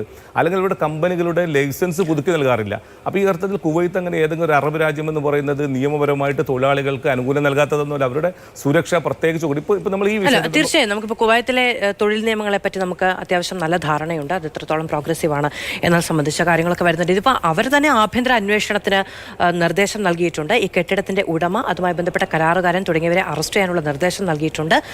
ഈ കമ്പനി വാടകയ്ക്കെടുത്ത അപ്പാർട്ട്മെന്റ് ആണ്, ഇവർ സ്വതന്ത്രമായി താമസിക്കുന്ന അപ്പാർട്ട്മെന്റ് അല്ല എന്നാണ് ഞാൻ മനസ്സിലാക്കുന്നത്. അവിടുത്തെ സാഹചര്യങ്ങളെ പറ്റി ദേശീയ മാധ്യമങ്ങൾ വന്ന കാര്യം അങ്ങോട്ട് ചോദിച്ചതാണ്. മാത്രമല്ല ഈ പറയുന്ന ആഭ്യന്തര അന്വേഷണം നടത്തി വരുന്ന റിപ്പോർട്ട് മറ്റൊരു വിദേശ രാജ്യത്തിൻ്റെത് നമ്മുടെ സർക്കാരിന് നൽകേണ്ടതാണ്. അതുമായി ബന്ധപ്പെട്ട വിവരങ്ങൾ അപ്പോൾ പുറത്തു വരട്ടെ. അങ്ങ് പറഞ്ഞതുപോലെ തുടക്കത്തിൽ ആരെങ്കിലും ഒരാളെ കോർണർ ചെയ്യുക, കുറ്റപ്പെടുത്തുക, വിധിക്കുക എന്നുള്ളതൊന്നും നമ്മുടെ ഈ ഘട്ടത്തിൽ നമുക്ക് ചെയ്യാൻ കഴിയുന്ന ഒന്നല്ല, ഒരു ഘട്ടത്തിലും ചെയ്യാൻ കഴിയുന്ന ഒന്നല്ല. ആധികാരികമായ റിപ്പോർട്ടുകൾ വരികയും ചെയ്യട്ടെ. ഞാൻ അങ്ങേലേക്ക് വരാം. ശ്രീ ഷിബു മീരാൻ, അങ്ങേക്ക് എന്നെ കേൾക്കാമോ? കേൾക്കാം. ശ്രീ ഷിബു മീരാൻ, ഇപ്പോൾ ഇന്ന് പ്രതിപക്ഷവും ഭരണപക്ഷവും ഒരുപോലെ ആവശ്യപ്പെട്ട ഒരു കാര്യമെന്ന് പറയുന്നത് മന്ത്രി വീണ ജോർജിന്റെ സന്ദർശനാനുമതി അത് റദ്ദു ചെയ്യാൻ പാടില്ലായിരുന്നു എന്നുള്ളതാണ്. ഇപ്പോൾ ഇത്രയധികം ആളുകൾ മരിച്ചതുമായി ബന്ധപ്പെട്ട് ഇനി ഒരു സംസ്ഥാന സർക്കാരിനോ അതിന് പ്രതിനിധിക്കോ ഒന്നും ചെയ്യാനില്ല എന്നുള്ളത് ആണ് അതിന് കേന്ദ്ര സർക്കാരും ഇവിടുത്തെ നേതാക്കളും എല്ലാം നൽകുന്ന വിശദീകരണം. പക്ഷെ പരിക്കേറ്റവർ അവിടെയുണ്ട്, അവരുടെ കാര്യങ്ങൾ, അവർ ചികിത്സയിലുള്ള കാര്യങ്ങൾ, ഇതുമൊക്കെയായി ബന്ധപ്പെട്ട് നമ്മുടെ ഒരു പ്രതിനിധി അവിടെ പോകേണ്ടതിന്റെ ആവശ്യകതയെ പറ്റി പ്രതിപക്ഷം എന്താണ് കരുതുന്നത്? മാധു, ഇതുപോലെ ഒരു വൈകുന്നേരം കേരളമാകെ നമ്മൾ ഇന്ന് കണ്ട 25 മനുഷ്യർ, മലയാളികൾ മാത്രമല്ല അതല്ലാത്ത കൊല്ലപ്പെട്ട ബാക്കിയുള്ളവരും നമ്മുടെ വേദനയാണ്. അത്ര ഹൃദയഭേദകമായ ഒരു കാഴ്ച കണ്ട ഈ വൈകുന്നേരം ഇത്തരമൊരു ചോദ്യത്തിന് ഉത്തരം പറയേണ്ടി വരുന്നതിൽ വിഷമമുണ്ട്. യഥാർത്ഥത്തിൽ ഇവരിപ്പോൾ പറയുന്ന ഒരു സാങ്കേതിക ന്യായം, ഞങ്ങൾ രാഷ്ട്രീയമായി കേരളത്തിൻ്റെ ആരോഗ്യമന്ത്രിയുടെ രാഷ്ട്രീയത്തോട്, അവരുടെ പാർട്ടിയുടെ രാഷ്ട്രീയത്തോട്, കേരളത്തിലെ ഗവൺമെൻറ്റിൻ്റെ രാഷ്ട്രീയത്തോട് നിശിതമായ വിമർശനങ്ങൾ ഉള്ളവരാണ്. ഇന്നലകളിൽ അത് ഉന്നയിച്ചിട്ടുണ്ട്, നാളെയും ഉന്നയിക്കും. പക്ഷേ ഇന്നത്തെ ദിവസത്തെ വൈകുന്നേരം നമ്മൾ ആ രാഷ്ട്രീയമൊക്കെ മാറ്റിവെച്ച് മനുഷ്യർ എന്ന് ചിന്തിക്കുമ്പോൾ, ഇന്നലെ ആ വീണ ജോർജിനെ പോകാൻ അനുവദിച്ചിരുന്നുവെങ്കിൽ, ശരിയാണ്, ഇപ്പോൾ ആർക്കും ആക്ഷേപമില്ലാത്ത വണ്ണം ആ ദുരന്തം കഴിഞ്ഞ് അധികം വൈകാതെ തന്നെ ആ ദാരുണമായി മരിച്ചവരുടെ ഭൗതിക ശരീരം നമ്മൾ കേരളത്തിൽ എത്തിച്ചു കഴിഞ്ഞു. പക്ഷേ മാധു തന്നെ സൂചിപ്പിച്ചതുപോലെ പരിക്കേറ്റ് ചികിത്സയിൽ കഴിയുന്നവരുണ്ട്. അവരുടെയൊക്കെ കാര്യത്തിൽ ഒരു ഇടപെടൽ, കേന്ദ്ര സർക്കാർ ഇടപെടുന്നതിനെ സഹായിക്കുന്ന രൂപത്തിൽ ഒരു സപ്പോർട്ടീവായ ഒരു റോൾ കേരളത്തിൻ്റെ ആരോഗ്യമന്ത്രിക്ക്, കേരള ഗവൺമെൻറ്റിന്, കേരളീയ സമൂഹത്തിൻ്റെ പ്രതിനിധി എന്ന നിലയ്ക്ക് വീണ ജോർജിന് അവിടെ വഹിക്കാൻ കഴിയുമായിരുന്നതിൽ ഇന്നുവെങ്കിൽ അവരെ തടയേണ്ടത് എന്തിന് എന്ന ചോദ്യം, അത് തടഞ്ഞവർ ഉത്തരം നൽകേണ്ട ചോദ്യമാണ്. പോയാൽ കേരളത്തിന് എന്ത് നഷ്ടം, രാജ്യത്തിന് എന്ത് നഷ്ടം, അതുകൊണ്ടുള്ള കുഴപ്പമെന്ത്? ആ പൊളിറ്റിക്കൽ ക്ലിയറൻസ് നിഷേധിക്കുന്നതിലൂടെ അത് നിഷേധിച്ചവർ, രാജ്യം ഭരിക്കുന്ന കേന്ദ്ര സർക്കാർ ഉദ്ദേശിച്ചത് എന്താണ് എന്ന് വ്യക്തമാക്കേണ്ടത് അവർ തന്നെയാണ്. പക്ഷെ അതിനെ ചുറ്റിപ്പറ്റി ഒരു വലിയ ചർച്ചയിലേക്ക് ഈ വൈകുന്നേരം നമുക്ക് പോവാൻ കഴിയില്ല. കാരണം അതിൻ്റെ രാഷ്ട്രീയമായ വാഗ്വാദങ്ങളൊക്കെ ഭാവിയിൽ നമ്മെ സംബന്ധിച്ചിടത്തോളം നമ്മൾ അവരോട് ചെയ്യാൻ കഴിയുന്ന പ്രാഥമികമായ ദൗത്യം ഇന്ന് നമ്മുടെ ഉത്തരവാദിത്വം നിറവേറ്റിയിരിക്കുന്നു. ഏറ്റവും ആദരവോടെ ആ ഭൗതിക ശരീരങ്ങളൊക്കെ അവരവരുടെ മതവിശ്വാസ പ്രകാരം സംസ്കരിക്കുന്ന ചടങ്ങ് നടന്നു കഴിഞ്ഞിരിക്കുന്നു. പക്ഷേ നമ്മുടെ യഥാർത്ഥ ജോലി ഇനി ആരംഭിക്കാനിരിക്കുന്നതേ ഉള്ളൂ. അതുകൊണ്ട് തന്നെ ഒരു അതിവൈകാരികതയുടെ പൊള്ളവാക്കല്ല, യഥാർത്ഥത്തിൽ ഈ വിഷയത്തിൻ്റെ മർമ്മത്തിലേക്ക് ഇറങ്ങി ചെന്നുകൊണ്ട് ഇത്തരം സാഹചര്യങ്ങൾ ഒഴിവാക്കാനുള്ള, മാധു തന്നെ സൂചിപ്പിച്ചതുപോലെ ഇത്തരത്തിലുള്ള ചർച്ചകൾ ഭാവിയിൽ നമുക്ക് ചെയ്യേണ്ടി വരാത്ത രൂപത്തിൽ ഇത് ആവർത്തിക്കപ്പെടാതിരിക്കാനുള്ള ജാഗ്രത. ഒരു വിദേശ രാജ്യത്താണ് ഈ സംഭവം നടക്കുന്നത്. ശരിയാണ്, അത് നമുക്ക് ആ ചോദ്യം അങ്ങനെ തന്നെ കൊടുക്കുകയും ചെയ്യാം. പക്ഷെ അതിനു മുമ്പ് ഒരു കാര്യം കൂടി ഞാൻ ചോദിച്ചോട്ടെ ശ്രീ ഷിബു മീരാൻ. അതായത് നമ്മൾ എല്ലാ ഘട്ടത്തിലും ഒരു ദുരന്തം ഉണ്ടാകുമ്പോൾ നമ്മൾ പറയുന്നൊരു കാര്യം തന്നെയാണ് ഇനി ഒരിക്കൽ ഇങ്ങനെ ഉണ്ടാകാതിരിക്കാൻ എന്ന്. പക്ഷേ ആ സാഹചര്യങ്ങളോട് നമ്മൾ എത്രത്തോളം നീതി പുലർത്താറുണ്ട് എന്ന് നമുക്ക് അറിയാവുന്നതാണ്. പിന്നീട് ഒരിക്കൽ നമ്മൾ ആ വിഷയത്തെപ്പറ്റി ആധികാരികമായി ചർച്ച ചെയ്യാറുണ്ടോ?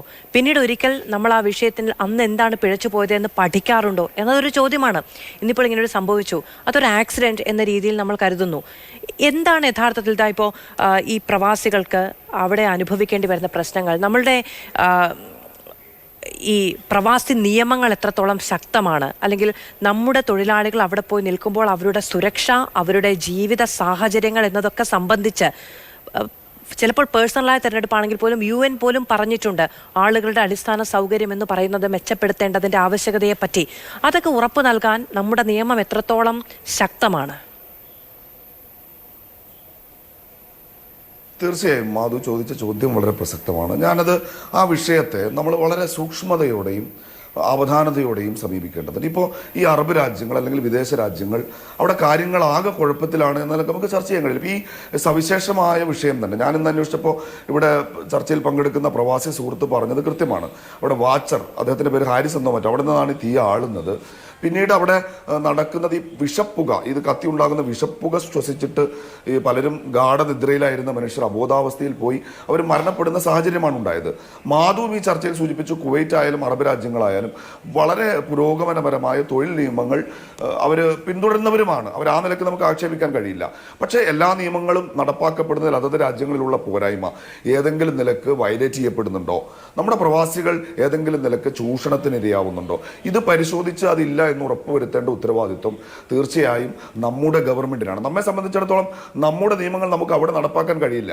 അവിടുത്തെ നിയമങ്ങൾ കർശനമായി നടപ്പാക്കപ്പെടുന്നു എന്ന് ഉറപ്പുവരുത്തുന്നതിൽ പോലും നമുക്ക് പരിമിതിയുണ്ട്. കാരണം ഇതൊക്കെ പരമാധികാര രാജ്യങ്ങൾ തന്നെയാണ്. പക്ഷേ അതിനകത്ത് നിന്നുകൊണ്ട് നമ്മളിപ്പോൾ ഈ പ്രവാസി ക്ഷേമത്തിന് വേണ്ടി രൂപീകരിച്ചിട്ടുള്ള ഏജൻസികളൊക്കെ ഉപയോഗപ്പെടുത്തിക്കൊണ്ട് ഇവരിവിടെ നിന്ന് ജോലിക്ക് വേണ്ടി പുറപ്പെടുമ്പോൾ തന്നെ ഇവരുടെ സുരക്ഷ, ഇത്തരത്തിലുള്ള ഇവർ താമസിക്കുന്ന ഇവരുടെ ലേബർ ക്യാമ്പുകളിൽ, ഇവരുടെ താമസ സ്ഥലങ്ങളിൽ അത്യാവശ്യം സൗകര്യങ്ങളെ സംബന്ധിച്ചൊക്കെ ഉറപ്പുവരുത്താൻ നമുക്ക് കഴിയേണ്ടതുണ്ട്. പ്രവാസി സുഹൃത്തുക്കളിൽ നിന്ന് എനിക്ക് പലപ്പോഴും മനസ്സിലാക്കാൻ കഴിഞ്ഞിട്ടുള്ളത് ഫിലിപ്പൈൻസ് പോലുള്ള രാജ്യങ്ങളൊക്കെ അതിൽ വളരെ കർക്കശമായ ജാഗ്രത പുലർത്തി പോരുന്നവരാണ്. ഇപ്പോഴത്തെ സവിശേഷമായ സന്ദർഭത്തിൽ ഈ കമ്പനിയെ ഒന്നും ഈ ഘട്ടത്തിൽ കുറ്റപ്പെടുത്താൻ ഞാൻ തയ്യാറില്ല. പ്രാഥമികമായ ചില വീഴ്ചകളൊക്കെ ഉണ്ട് എന്ന് അവിടുത്തെ അന്വേഷണ റിപ്പോർട്ടുകൾ പുറത്തു വരുമ്പോൾ നമ്മൾ മനസ്സിലാക്കേണ്ട ഒരു കാര്യം, കേരളത്തിലെ ഒരു മുതലാളി തൊഴിലാളി തർക്കം പോലെ നമ്മൾ ഈ വിഷയത്തെ സമീപിക്കരുത്. കാരണം അവിടെ ചെറിയ കച്ചവടം നടത്തുന്നവർ, ചെറിയ രൂപത്തിൽ നിക്ഷേപം നടത്തുന്നവരും നമ്മുടെ പ്രവാസികളാണ്. അതുകൊണ്ട് ഈ പ്രവാസികൾക്കിടയിൽ ഒരു കോൺഫ്ലിക്റ്റ് ഉണ്ടാക്കുക എന്നതിനപ്പുറത്തേക്കാൾ പ്രവാസി രൂപത്തെ അതിൻ്റെ സമഗ്രതയിൽ കണ്ടുകൊണ്ട് അതിനകത്ത് ചെറുകിടക്കാരുണ്ട്, വൻകിട വ്യവസായങ്ങൾ ചെയ്യുന്നവരുണ്ട്. അപ്പോൾ ഈ പ്രവാസി സമൂഹത്തെ ഒന്നായി തന്നെ കണ്ടുകൊണ്ട് നമുക്ക് ഒരു സമഗ്രമായ, വളരെ ഒരു ഉപരിതലമായ, ഒരു എലിവേറ്റഡ് ആയ കാഴ്ചപ്പാടോടുകൂടി ഈ വിഷയം പരിഹരിക്കാൻ കഴിയണം. നമ്മൾ ഈ ബെന്യാമിൻ്റെ നോവലൊക്കെ വായിച്ചവരാണ്. പ്രവാസി സമൂഹത്തിൻ്റെ പ്രയാസം അത് ഞാൻ ആദ്യം സൂചിപ്പിച്ചതുപോലെ നമ്മളൊരു കേവലമായ അതിവൈകാരികതയായിട്ടല്ല കൊണ്ടു നടക്കേണ്ടത്. ഇനിയെങ്കിലും ഈ വിഷയത്തിൻ്റെ ആഴങ്ങളിലേക്ക് ഇറങ്ങി ഇത് നമുക്കൊരു നിമിത്തമാകണം. മാധു വളരെ കൃത്യമായിട്ടാണ് പറഞ്ഞത്. നമ്മൾ അതുകൊണ്ടാണ് ഞാൻ ഈ അതിവൈകാരികത എന്ന വാക്കുപി ഈ ദിവസം വൈകുന്നേരം ആ ഭൗതിക ശരീരങ്ങൾ കണ്ട്, കുടുംബങ്ങളുടെ കണ്ണീർ കണ്ട് നമ്മൾ ഈ വൈകുന്നേരം ഇത് ചർച്ച ചെയ്യും. നാളെ നമ്മൾ പുതിയ അജണ്ടകളിലേക്ക്, പുതിയ ചർച്ചകളിലേക്ക് പോകും. പലപ്പോഴും നമ്മൾ വലിയ പ്രഖ്യാപനങ്ങൾ നടത്തും. അതൊക്കെ പ്രവാസികളുടെ വോട്ട് പിടിക്കാനുള്ള PR പ്രഖ്യാപനങ്ങളായി അവസാനിക്കലാണ് നമ്മുടെ നാട്ടിൽ പതിവ്. അതുകൊണ്ട് തന്നെ തീർച്ചയായിട്ടും ഇത് വളരെ ആഴത്തിൽ ഇറങ്ങി നമ്മൾ പരിശോധിക്കണം. ഇവർ അവിടെ താമസിക്കുന്ന സ്ഥലം, ഇവരുടെ തൊഴിൽ സുരക്ഷിതത്വം, ഒരു ഘട്ടത്തിൽ ഇവരൊക്കെ നാട്ടിലേക്ക് മടങ്ങേണ്ടവരാണല്ലോ. ഇവിടുത്തെ ജീവിത പ്രയാസങ്ങളും പ്രാരാബ്ദങ്ങളും തുരത്തി ഓടിച്ച മനുഷ്യരാണവർ. അവർ തിരിച്ചു വന്നൊരു ഘട്ടത്തിൽ എല്ലായിടത്തും ഒരു പെൻഷൻ പ്രായമുണ്ട്, വിശ്രമകാലമുണ്ട്. ആ സമയത്ത് അവർക്ക് തിരിച്ച് കേരളത്തിലെത്തിയാൽ അവരുടെ സമ്പാദ്യം ആരെയും ഭയക്കാതെ, ഒരു മുനിസിപ്പാലിറ്റിയെയും ഒരു പഞ്ചായത്തിനെയും ഒരു ട്രേഡ് യൂണിയനെയും ഭയക്കാതെ നിക്ഷേപിക്കാൻ കഴിയുന്ന, അന്തസ്സോടെ ജീവിക്കാൻ കഴിയുന്ന, ഇവിടെ നിന്നവർ പോയാൽ തിരിച്ചെത്തി അവർ വളരെ സുരക്ഷിതമായ ഒരു വിശ്രമ ജീവിതം നയിക്കുന്നത് വരെ ജാഗ്രതയോടെ ആ മനുഷ്യരുടെ കൂടെ നിൽക്കേണ്ട ഉത്തരവാദിത്വം കേന്ദ്ര സർക്കാരിനുണ്ട്, സംസ്ഥാന സർക്കാരിനുണ്ട്, ഇവിടുത്തെ പ്രതിപക്ഷത്തിനുണ്ട്, എല്ലാവർക്കും ഉണ്ട്.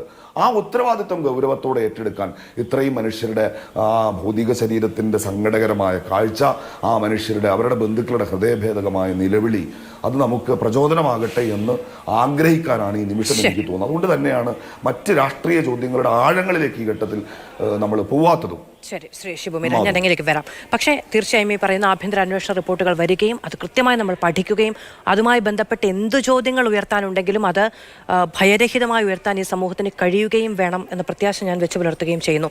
അത് അന്ന് നമുക്കതിലേക്ക് തിരികെ വരാനും കഴിയട്ടെ. ഞാൻ വരാം. ശ്രീ KU ജനീഷ് കുമാർ. ശ്രീ KU ജനീഷ് കുമാർ, ഇപ്പോൾ നമുക്ക് ലോക കേരള സഭ നടക്കുകയാണ്. നമ്മളോടൊപ്പമുള്ള പ്രതിനിധി ലോക കേരള സഭയിൽ പങ്കെടുക്കാൻ വേണ്ടി വന്നതാണ് ശ്രീ സത്താർ കുന്നിൽ. പക്ഷേ ഞാൻ ചോദിക്കുന്നൊരു ചോദ്യം, നമ്മൾ ഇത്തരം പ്രവാസികളെ അഭിസംബോധന ചെയ്യാൻ, അവരെ നമ്മളോട് ചേർത്ത് നിർത്താൻ, അവർക്ക് വേണ്ടി എന്തു ചെയ്യാൻ കഴിയുമെന്ന ചർച്ചകൾ നടത്തുമ്പോൾ ഒക്കെ അതൊരു ആഴങ്ങളിലേക്ക് അല്ലെങ്കിൽ യാഥാർത്ഥ്യ ബോധത്തിലേക്ക്, ഏറ്റവും അടിസ്ഥാന ജനവിഭാഗങ്ങളിലേക്ക് ഇറങ്ങിച്ചെല്ലാൻ ഈ ഘട്ടത്തിലെങ്കിലും, നാളെ ഇപ്പോൾ സമാപന സമ്മേളനമാണ്, ഈ ഘട്ടത്തിലെങ്കിലും സർക്കാർ അതിന് ഒരു കൂടുതൽ മുൻകരുതൽ അല്ലെങ്കിൽ കൂടുതൽ നേതൃപരമായ നിലപാട് സ്വീകരിക്കാൻ ബാധ്യസ്ഥമാണ്. കാരണം നമ്മുടെ മുന്നിൽ ഉള്ളത് 23 ജീവനുകളാണ്. എന്തു ചെയ്യാൻ കഴിയും?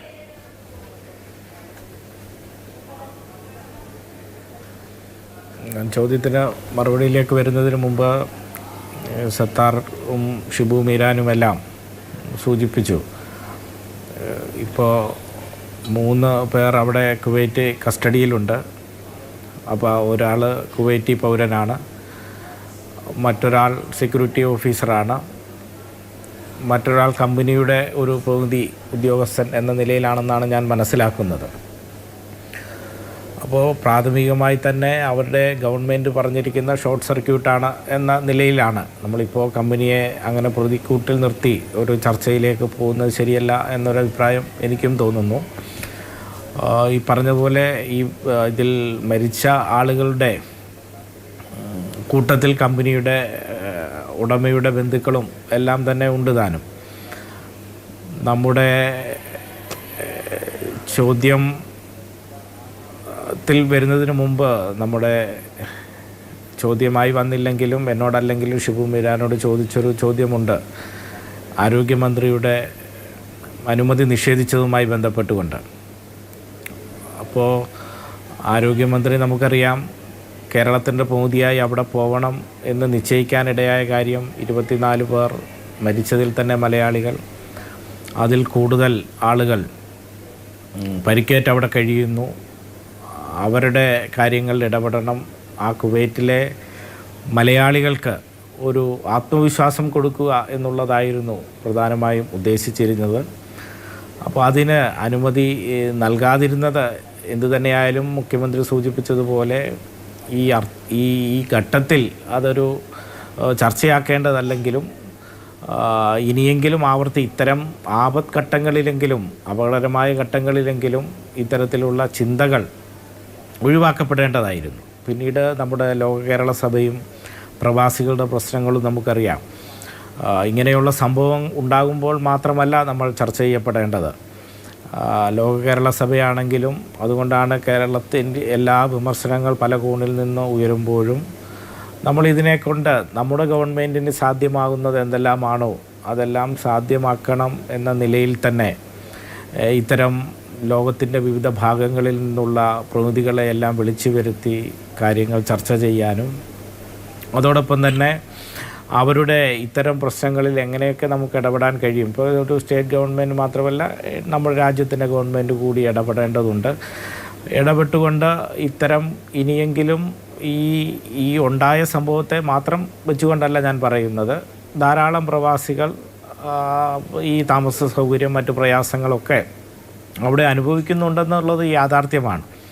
ആ കാര്യത്തിലേക്ക് കൂടി നമ്മുടെ ചിന്ത കൊണ്ടുപോകുന്ന തലത്തിലേക്കാവണം ഇന്നല്ലെങ്കിലും നാളുകളിലെങ്കിലും നമ്മുടെ ചർച്ചകൾ പോകേണ്ടത് എന്ന ഒരു വിശ്വാസമാണ് എനിക്കുള്ളത്. ഈ ഘട്ടത്തിൽ മറ്റ് രാഷ്ട്രീയ കാര്യങ്ങളിലേക്ക് അങ്ങനെ പറയുന്നത് ശരിയല്ല എന്നുള്ളത് കൊണ്ട് തന്നെ എന്തായാലും നൊമ്പരപ്പെട്ട മനസ്സുമായി നിൽക്കുന്ന കുടുംബാംഗങ്ങളുടെ മുമ്പിൽ ഇരുന്നു കൊണ്ട് അത് പറയുന്നത് ശരിയല്ല എന്നുള്ളത് കൊണ്ട് ഞാനും മറ്റു കാര്യങ്ങളിലേക്ക് കടക്കാൻ ആഗ്രഹിക്കുന്നില്ല. ശരി, ഞാൻ അങ്ങനെയൊക്കെ വരാം. ശ്രീ അനൂപ് മങ്കാട്ട് കലാ കുവൈത്തിൻ്റെ പ്രതിനിധിയാണ്. ശ്രീ അനൂപ് മങ്കാട്ട്, ഇവിടെ നമ്മളെല്ലാവരും സൂചിപ്പിച്ചതുപോലെ സാധാരണഗതിയിൽ അഭിമുഖീകരിക്കാൻ പാടില്ലാത്ത ഒരു സാഹചര്യം കൂടിയാണ് ഇത്. പക്ഷേ ഒറ്റക്കെട്ടായി പല ശ്രമങ്ങൾ ഇങ്ങനെയൊന്നും ആവർത്തിക്കാതിരിക്കാൻ വേണ്ടി നമുക്ക് ചെയ്യാനുണ്ട്. എന്താണ് യഥാർത്ഥത്തിൽ സംസ്ഥാന സർക്കാരിനും കേന്ദ്ര സർക്കാരിനും ചെയ്യാൻ കഴിയുന്നത് നമ്മുടെ പ്രവാസികളായി പോകുന്നവരുടെ ജീവിത നിലവാരം സുരക്ഷിതമാണ് എന്ന് ഉറപ്പുവരുത്താൻ? പ്രിയപ്പെട്ട മാധു, ഇപ്പോ ഞങ്ങളെല്ലാവരും ഇവിടെ മനസ്സ് മരവിച്ച ഒരവസ്ഥയിലാണ് ഇവിടെ ഇരിക്കുന്നത്. പ്രത്യേകിച്ചും കഴിഞ്ഞ 2 ദിവസമായി ഊണും ഉറക്കവും ഇല്ലാതെ ഈ വേർപാടിനോടൊപ്പം സഞ്ചരിക്കാൻ കഴിഞ്ഞ വ്യക്തികൾ എന്നുള്ള രീതിയിൽ തന്നെയാണ്. ഇവിടെ മാധു സൂചിപ്പിച്ച പോലെ തന്നെ ഹലോ, എനിക്ക് കേൾക്കാം, അങ്ങ് തുടർന്നോളൂ. ഇവിടെ മാധു സൂചിപ്പിച്ചതുപോലെ തന്നെ ഇവിടെ എല്ലാ ആളുകളും ചർച്ച ചെയ്ത ആളുകളും എല്ലാം പറയുന്നത് ഒരു കമ്പനിയെ ഒരു പ്രതിക്കൂട്ടിലാക്കേണ്ട ഒരു സാഹചര്യം ഉണ്ടോ എന്നുകൂടി നാം പരിശോധിച്ചു പോകേണ്ടതുണ്ട്. പ്രത്യേകിച്ച് ഈ പറയുന്ന കമ്പനികളെല്ലാം തൊഴിലെടുക്കുന്ന അത്തരത്തിലുള്ള ഒരു സ്ഥാപനത്തിൽ തന്നെയാണ് ഞാനും. ആ ഒരു സുരക്ഷാ വിഭാഗത്തിലാണ് ഞാൻ തൊഴിലെടുക്കുന്നത്. പ്രത്യേകിച്ചും ഈ മങ്കാഫ് മേഖലയിൽ താമസിക്കുന്ന മുഴുവൻ ആളുകളും എണ്ണ മേഖലയിൽ ജോലി ചെയ്യുന്ന ഭൂരിപക്ഷം ആളുകളുമാണ് ഇന്നലെ ഇവിടെ മങ്കാഫ് ബ്ലോക്ക് 4 ക്യാമ്പ് 4 ബിൽഡിങ്ങിൽ താമസിച്ചിരുന്ന ആളുകളും. ഒരു അന്താരാഷ്ട്ര നിലവാരത്തോടു കൂടി ഇല്ലെങ്കിൽ സുരക്ഷ ഉൾപ്പെടെയുള്ള കാര്യങ്ങളുള്ള ബിൽഡിങ്ങുകൾ തന്നെയാണ് ഇവിടെ ഉള്ളത്. എന്നാൽ അതിൽ വരുന്ന ഒരു പോരായ്മ എന്ന് പറയുന്നത് ആ സുരക്ഷ പരിശോധനകൾ കൃത്യമായി നടക്കുന്നുണ്ടോ എന്നുള്ളതാണ് ഏറ്റവും വലിയ പ്രശ്നം. പ്രത്യേകിച്ച് സ്പ്രിംഗ്ലർ സിസ്റ്റം ഉൾപ്പെടെ, സ്മോക്ക് ഡിറ്റക്ടർ ഉൾപ്പെടെ, എമർജൻസി എക്സിറ്റ് ഉൾപ്പെടെയുള്ള ബഹുനില കെട്ടിടങ്ങൾ തന്നെയാണ് കുവൈറ്റിലുള്ളത്. എന്നാൽ അതെല്ലാം പ്രവർത്തിക്കുന്നുണ്ടോ എന്ന പരിശോധന കൃത്യമായി നടത്തിയിട്ടുണ്ടോ എന്നുള്ളതാണ് ഏറ്റവും നമ്മൾ കാണേണ്ടത്. അത്തരത്തിൽ ഇവിടെയുള്ള ബിൽഡിങ്ങിൽ, പ്രത്യേകിച്ച് ഞങ്ങളെല്ലാം ജോലി ചെയ്യുന്ന കമ്പനിക്കകത്തെല്ലാം ഒരു 2 മാസത്തിൽ ഒരു പ്രാവശ്യമെങ്കിലും ഇത്തരത്തിലുള്ള മോക്ക് ഡ്രിൽ ഉൾപ്പെടെ ഇൻസ്പെക്ഷൻ ഉൾപ്പെടെയുള്ള കാര്യങ്ങൾ നമ്മൾ നടത്താറുണ്ട്. ഇവിടെ സംഭവിച്ചിരിക്കുന്നത് തികച്ചും ഈ തൊഴിലാളികൾ ഉൾപ്പെടെയുള്ള ആളുകൾ 3 മണി സമയത്തോടുകൂടി തിരിച്ചെത്തുകയും അവരെല്ലാം വളരെ ഗാഢമായ നിദ്രയിൽ ആയിരുന്ന ആ സമയത്ത് 4:15 കൂടിയാണ് ഇത്തരത്തിലൊരു അഗ്നിബാധ ക്യാമ്പിൽ സംഭവിക്കുന്നത്. അപ്പോൾ ഭൂരിഭാഗം ആളുകളും, പ്രത്യേകിച്ച് 1-ാം നിലയിലും 2-ാം നിലയിലും 3-ാം നിലയിലുമുള്ള ഒട്ടനവധി ആളുകൾ രക്ഷപ്പെടുകയുണ്ടായി. എന്നാൽ 4-ാം നിലയിലും 5-ാം നിലയിലും 6-ാം നിലയിലുമെല്ലാം താമസിക്കുന്ന ആളുകൾ ഉറക്കത്തിന്റെ തീവ്രതയിൽ ഇത്തരത്തിലുള്ള ഈ കാര്യങ്ങളൊന്നും അവരുടെ ശ്രദ്ധയിൽ അവർ അറിഞ്ഞിട്ടും ഉണ്ടാവില്ല, ഇല്ലെങ്കിൽ ആരെങ്കിലും ആ ഒരു സമയത്ത് അവരെ വിളിച്ചുണർത്തുകയോ ഫയർ അലാറം ഉൾപ്പെടെയുള്ള സംവിധാനങ്ങൾ പ്രവർത്തിച്ചിട്ടുണ്ടോ എന്നുകൂടിയാണ് നമ്മളെല്ലാം പരിശോധിച്ചു പോകേണ്ടത്.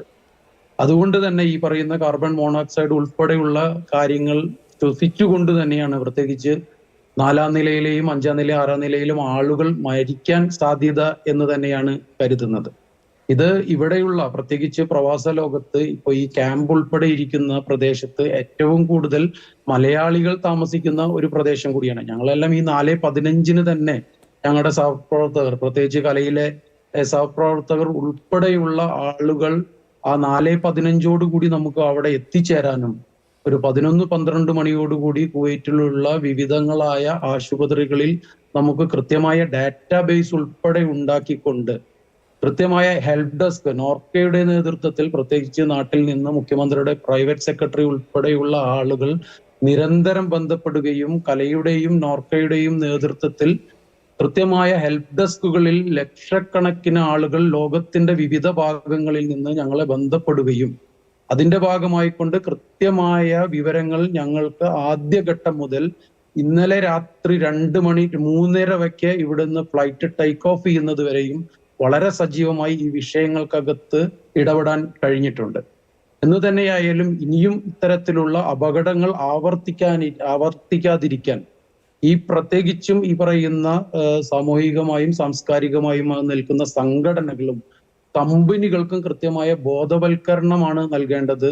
അതുപോലെ തന്നെ ആളുകൾക്ക് ഇത്തരം ഒരു സാഹചര്യത്തിൽ എത്തരത്തിലാണോ എത്രയും പെട്ടെന്ന് അവിടെ നിന്ന് ഇവാക്യുവേറ്റ് ചെയ്യാൻ പറ്റുന്ന അത്തരത്തിലുള്ള കൃത്യമായ ട്രെയിനിങ്ങുകൾ ഉൾപ്പെടെയുള്ള കാര്യങ്ങളാണ് സംഘടിപ്പിക്കേണ്ടത്. അതിനെല്ലാം അപ്പുറം തന്നെ ഇപ്പൊ ഒരു കോൺട്രിബ്യൂഷൻ ഫാക്ടർ എന്ന് പറയുന്നത് ഈ പറയുന്ന കുവൈറ്റിലെ ഇപ്പോ കാലാവസ്ഥ ഉൾപ്പെടെ 50 ഡിഗ്രിക്ക് മുകളിലാണ് ഇപ്പോഴുള്ള ടെമ്പറേച്ചർ.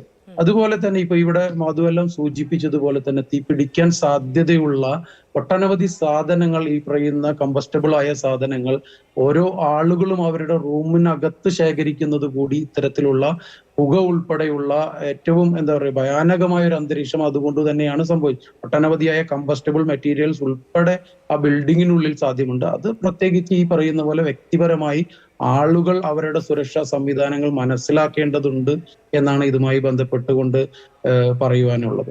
ശരി, ഞാൻ വരാം. ശ്രീ PR ശിവശങ്കർ, ഇപ്പോൾ നേരത്തെ ഞാൻ ശ്രീ ഷിബു മീരാനോട് ചോദിക്കുകയും ശ്രീ ജനീഷ് കുമാറും അദ്ദേഹത്തിന്റെ മറുപടിയിൽ ഉൾപ്പെടുത്തിയതുമായൊരു കാര്യമെന്ന് പറയുന്നത് ഈ മന്ത്രി വീണ ജോർജിന്റെ സന്ദർശനാനുമതി നിഷേധിക്കുന്നതുമായി ബന്ധപ്പെട്ടാണ്. ഇന്നിപ്പോൾ BJPയുടെ സംസ്ഥാന അധ്യക്ഷൻ പറയുകയാണ് അവിടെ പോയിട്ട് പ്രത്യേകിച്ചൊന്നും ചെയ്യാനില്ല, അത് കൃത്യമായി കേന്ദ്ര സർക്കാർ ചെയ്യേണ്ടത് ചെയ്തിട്ടുണ്ട് എന്നതടക്കമുള്ള കാര്യങ്ങൾ. പക്ഷേ നമുക്കറിയാം ഇത്രയധികം ആളുകൾ മരിക്കുമ്പോൾ ഏറ്റവും കൂടുതൽ നഷ്ടം വരുന്നത് മലയാളി സമൂഹത്തിനാണ്. അപ്പോൾ അവിടെയുള്ളവരുടെ ആത്മവിശ്വാസം, അവർക്ക് ഇത്രയും വലിയ നഷ്ടമുണ്ടായിട്ടുണ്ട്, അവരോടൊപ്പം സർക്കാർ ചേർന്ന് നിൽക്കുന്നുണ്ട് എന്നത് അവരെ കൂടി ബോധ്യപ്പെടുത്തേണ്ട, അവരെ വിശ്വാസത്തിലെടുക്കേണ്ട ഒരു സാഹചര്യമുണ്ട്. അതിലുണ്ടായ അനുമതി നിഷേധം എന്ന് പറയുന്നത് ആവശ്യമായ ഒന്നായിരുന്നോ? ഞാനും അങ്ങനെ വിശ്വസിക്കുന്നില്ല. അത് വെറും രാഷ്ട്രീയമായ കാരണം കൊണ്ടല്ല അതിൽ എനിക്ക് തോന്നുന്നത് മുഖ്യമന്ത്രിയുടെ ഭാഷയിൽ നിന്നും അല്ലെങ്കിൽ അദ്ദേഹത്തിൻ്റെ വാക്കുകളിൽ നിന്നും തന്നെ നമുക്ക് ആ കാര്യങ്ങൾ വായിച്ചെടുക്കാവുന്നതാണ്. രണ്ടാമത്തെ കാര്യം, അതിൻ്റെ ചില നടപടിക്രമങ്ങളുടെ കാര്യവും ഞാൻ സൂചിപ്പിക്കാം. ഒന്ന്, മുഖ്യമന്ത്രി തന്നെ പറയുകയുണ്ടായി കുവൈറ്റ് സർക്കാർ വളരെ സ്തുത്യർഹമായ സേവനം അല്ലെങ്കിൽ ഇത്തരം അപകടവുമായി ബന്ധപ്പെട്ട് വളരെ കാര്യക്ഷമമായി പ്രവർത്തിച്ചുവെന്ന് അദ്ദേഹം 2 പ്രാവശ്യം പത്രസമ്മേളനത്തിലും അതുപോലെ തന്നെ ലോ കേരള സഭയിലും വെച്ചും അദ്ദേഹം പറയുകയുണ്ടായി. 2, അദ്ദേഹം പറഞ്ഞ കേന്ദ്ര സർക്കാരും വളരെ പെട്ടെന്ന് ഇതേ ബോഡി എത്തിക്കുകയും ബാക്കി കാര്യങ്ങൾ ചെയ്തു എന്നും അദ്ദേഹം പറഞ്ഞു. അപ്പോൾ അവിടെ കുവൈറ്റ് എംബസിയും ഇന്ത്യൻ എംബസിയും കുവൈറ്റ് സർക്കാരും ചെയ്യുന്ന കാര്യങ്ങൾ വളരെ കാര്യക്ഷമമായി നടക്കുന്നു എന്ന് പറഞ്ഞാൽ മറ്റു കേരളം പോലുള്ള ഒരു സംസ്ഥാനത്ത് നിന്ന് ഒരു മന്ത്രി എന്നിട്ട് അവിടെ എന്താണ് ചെയ്യാൻ പറ്റുക? കാരണം കുവൈറ്റിലെ ഓഫീസേഴ്സ് അല്ലെങ്കിൽ അവിടുത്തെ മന്ത്രിമാർ എല്ലാം അവിടുത്തെ അവിടുത്തെ പ്രധാനപ്പെട്ട ഹിസൈനസ് ഹോളി ഫാമിലി എന്നുള്ള അല്ലെങ്കിൽ അത്തരത്തിലുള്ള കുടുംബാംഗങ്ങളാണ്. അവർക്ക് കിട്ടുന്ന സൗകര്യങ്ങളോ അവർ ഉപയോഗിക്കുന്ന അത്രയും ഒരു നേതൃത്വ പാഠവുമോ ഇവിടെ കേരളത്തിലെ ഒരു മന്ത്രി ചെന്നാൽ കിട്ടാൻ സാധ്യതയില്ല. ഒന്ന്. രണ്ട്, ഇത്തരത്തിൽ അപകടത്തിൽപ്പെട്ട ഏതാണ്ട് ആളുകൾ മറ്റ് 5 സംസ്ഥാനങ്ങളിലുണ്ട്. അപ്പോൾ ഇത്തരം ഒരു സംസ്ഥാനത്തു നിന്ന് ഒരു മന്ത്രിയെ വിട്ടാൽ സ്വാഭാവികമായും മറ്റ് 5 സംസ്ഥാനങ്ങളിലെ മന്ത്രിമാർക്കും അവിടുത്തെ നേതൃത്വത്തിനും സംസ്ഥാന ഗവൺമെൻറ്റിനും അവിടെ നിന്നും മന്ത്രിമാരെ വിടണം എന്നുള്ള സമ്മർദ്ദം വരിക സ്വാഭാവികമാണ്. അപ്പോൾ ഏതാണ്ട് 5 or 6 മന്ത്രിമാർ ഡിപ്ലോമാറ്റിക് പാസ്പോർട്ടിൽ അങ്ങോട്ട് ചെല്ലുകയും അവരുടെ സെക്രട്ടറിമാരോ അവരുടെ ഗവൺമെൻറ് ഓഫീസേഴ്സോ ഇവിടെ ഞാൻ മനസ്സിലാക്കുന്നത് 3 പേര് അനുഗമിച്ചു എന്നാണ്.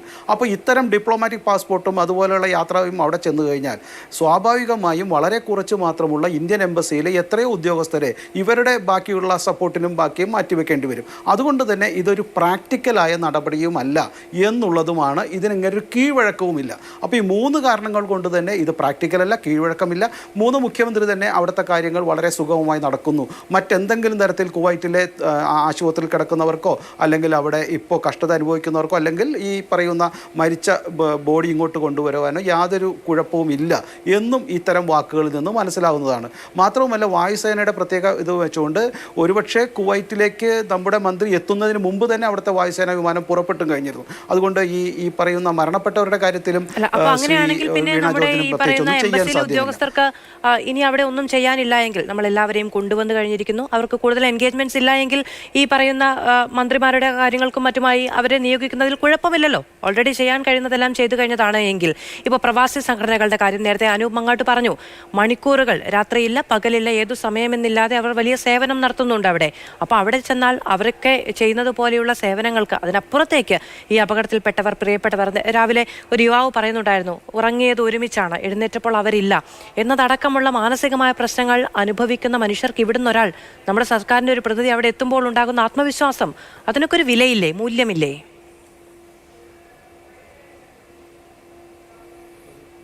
അല്ല, അത് ഞാൻ പറയുന്നത് ഇത്തരം പാസ്പോർട്ടുമായിട്ട് പോകുമ്പോൾ ഒരു മന്ത്രിക്ക് കിട്ടേണ്ട സ്വാഭാവികമായ പരിഗണന ലഭിക്കുവാൻ അവിടുത്തെ ആളുകൾ വേണം.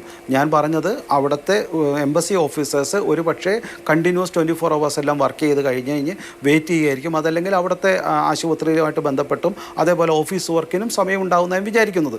ഇത് കീഴ്വഴക്കമില്ല എന്നുള്ളത് കൊണ്ടും മറ്റുള്ള സംസ്ഥാനങ്ങളിൽ നിന്ന് വരുന്നുള്ളത് കൊണ്ടും ബുദ്ധിമുട്ട് ഉണ്ടാവും എന്നുള്ളതാണ് ഞാൻ മനസ്സിലാക്കുന്നത്. ഞാൻ ഒരു വിദേശകാര്യ വകുപ്പിലെ ഉദ്യോഗസ്ഥനോ അല്ലെങ്കിൽ അതിൻ്റെ എക്സ്പെർട്ടോ അല്ല. So I don't think I cannot able to explain more than that. ഞാനിതാണ് മനസ്സിലാക്കുന്നത് എന്നേ ഞാൻ പറഞ്ഞുള്ളൂ. മാത്രമല്ല, മുഖ്യമന്ത്രിയുടെ ഒരു വാചകവും അദ്ദേഹം ഇത്തരത്തിലുള്ള എംബസിയുടെ സ്റ്റാഫിലുമെല്ലാം കാര്യത്തിലും വളരെ സാറ്റിസ്ഫൈ ആയിരുന്നു എന്നുള്ളതാണ് ഞാൻ മനസ്സിലാക്കുന്നത്. സത്യത്തിൽ ഇവിടെ ഈ കേരളത്തിലെ ഒരു മന്ത്രിയും അതുപോലെ ഈ പറയുന്ന ദീണ ജോർജും ചെയ്യേണ്ടത് കേരളത്തിലെ ഈ മരുന്ന് അല്ലെങ്കിൽ കേരളത്തിലെ ആശുപത്രിയിൽ മരുന്ന് എത്തിക്കുക എന്നുള്ളതാണ്.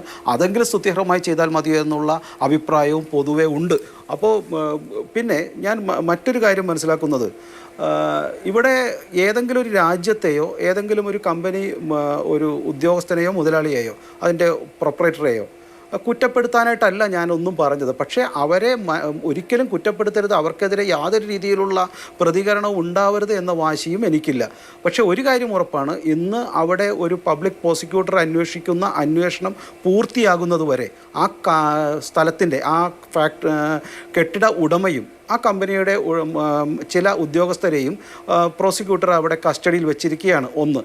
2, അവിടുത്തെ കുവൈറ്റ് മുഹമ്മദി മുനിസിപ്പൽ ബ്രാഞ്ചിലെ അഡ്മിനിസ്ട്രേറ്റർമാരായ 3 പേര് കുവൈറ്റ് ഗവൺമെൻറ് സസ്പെൻഡ് ചെയ്തിട്ടുണ്ട്. It shows that there is some mistake, അല്ലെങ്കിൽ എന്തെങ്കിലും കുറ്റകരമായ കാര്യം നടന്നിട്ടുണ്ട്, അല്ലെങ്കിൽ കുവൈറ്റുകളായ അവിടുത്തെ അഡ്മിനിസ്ട്രേറ്റർമാരെ സസ്പെൻഡ് ചെയ്യുമെന്ന് ഞാൻ വിശ്വസിക്കുന്നില്ല, ഒരു തെറ്റുമില്ലെങ്കിൽ. അപ്പോൾ ഒരു തെറ്റും അവിടെ നടന്നിട്ടില്ല. എല്ലാം വളരെ കൃത്യമായിട്ടും നിയമപരമായിട്ടുമാണ് നടന്നത് എന്നും നമ്മൾ ഇപ്പോൾ മുൻകൂട്ടി പറയേണ്ടതില്ല.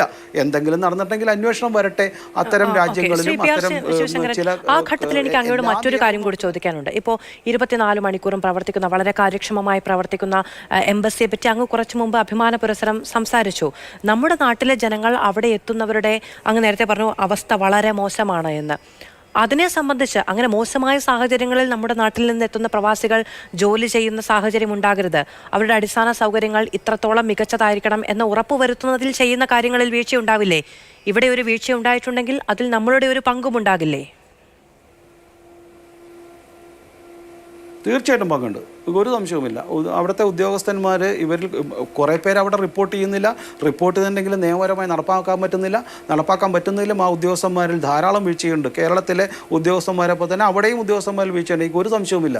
അവരെല്ലാം വളരെ സ്തുത്യർഹമായ സേവനം. പക്ഷേ ഈ കാലഘട്ടത്തിൽ അത് പ്രത്യേകിച്ച് തെറ്റൊന്നും കാണിച്ചിട്ടില്ല. അവരായിട്ട് കണ്ടാൽ തീർച്ചയായിട്ടും ഉദ്യോഗസ്ഥന്മാർക്ക് നടപടിയെടുക്കണം. ഉദ്യോഗസ്ഥന്മാർ എന്തെങ്കിലും തെറ്റിയതുണ്ടെങ്കിൽ പ്രത്യേകിച്ച് ഈ കാലഘട്ടത്തിൽ ശക്തമായ നടപടിയെടുക്കണം. ഒരു സംശയവുമില്ല. ആരെങ്കിലും വിട്ടുവീഴ്ച ചെയ്തിട്ടുണ്ടെങ്കിൽ അല്ലെങ്കിൽ അവർ കാര്യക്ഷമമായി പ്രവർത്തിച്ചിട്ടുണ്ടെങ്കിൽ സംശയം വേണ്ട, നടപടിയെടുക്കണം. ചൂണ്ടിക്കാണിച്ചാൽ ഞാനും അതിന് തയ്യാറാണ്. ഞാൻ ഒരു കാര്യം കൂടെ സൂചിപ്പിക്കാൻ ആഗ്രഹിക്കുന്നു. ഇത്തരം മരിക്കുന്ന മലയാളികൾ അല്ല, ഒരു മിനിറ്റ് മാധു, ബാക്കിയെല്ലാം കയറുമ്പോൾ 2021 മെയ് 12 ഒരു മലയാളി മരിച്ചിരുന്നു. ഇസ്രായേലിൽ നിന്ന് മരിച്ച ഒരു സൗമ്യ സന്തോഷ് ഇതേ കേരളത്തിലെ ഈ പറയുന്ന എറണാകുളം കൊച്ചിൻ ഇൻ്റർനാഷണൽ എയർപോർട്ടിൽ വന്നിരുന്നു. എന്തുകൊണ്ടാണ് ഈ പറയുന്ന പല രാഷ്ട്രീയ പാർട്ടിയിലെ ആളുകളും അവിടെ ഒന്ന് തിരിഞ്ഞു നോക്കുവാൻ പോലും വരാഞ്ഞത്? എന്തുകൊണ്ടാണ് പുറപ്പെട്ട് പകുതി വരെ എത്തിയപ്പോൾ ഒരു MLA തിരിച്ചു പോയത്? അപ്പോൾ ഇത്തരം മലയാളികൾ മരിക്കുമ്പോൾ എല്ലാവർക്കും സങ്കടം വരുന്നില്ല. ചില മലയാളികൾ ചില സ്ഥലത്ത് മരിക്കുമ്പോൾ ചിലർക്ക് ചില എതിർപ്പുകൾ ഉണ്ടാകുന്നുണ്ട്. അപ്പോൾ ഇത് രാഷ്ട്രീയമായിട്ട് മാത്രമാണ് ഇതിൽ ഇടപെടുന്നത് എന്ന് എല്ലാവരും പറയരുത്.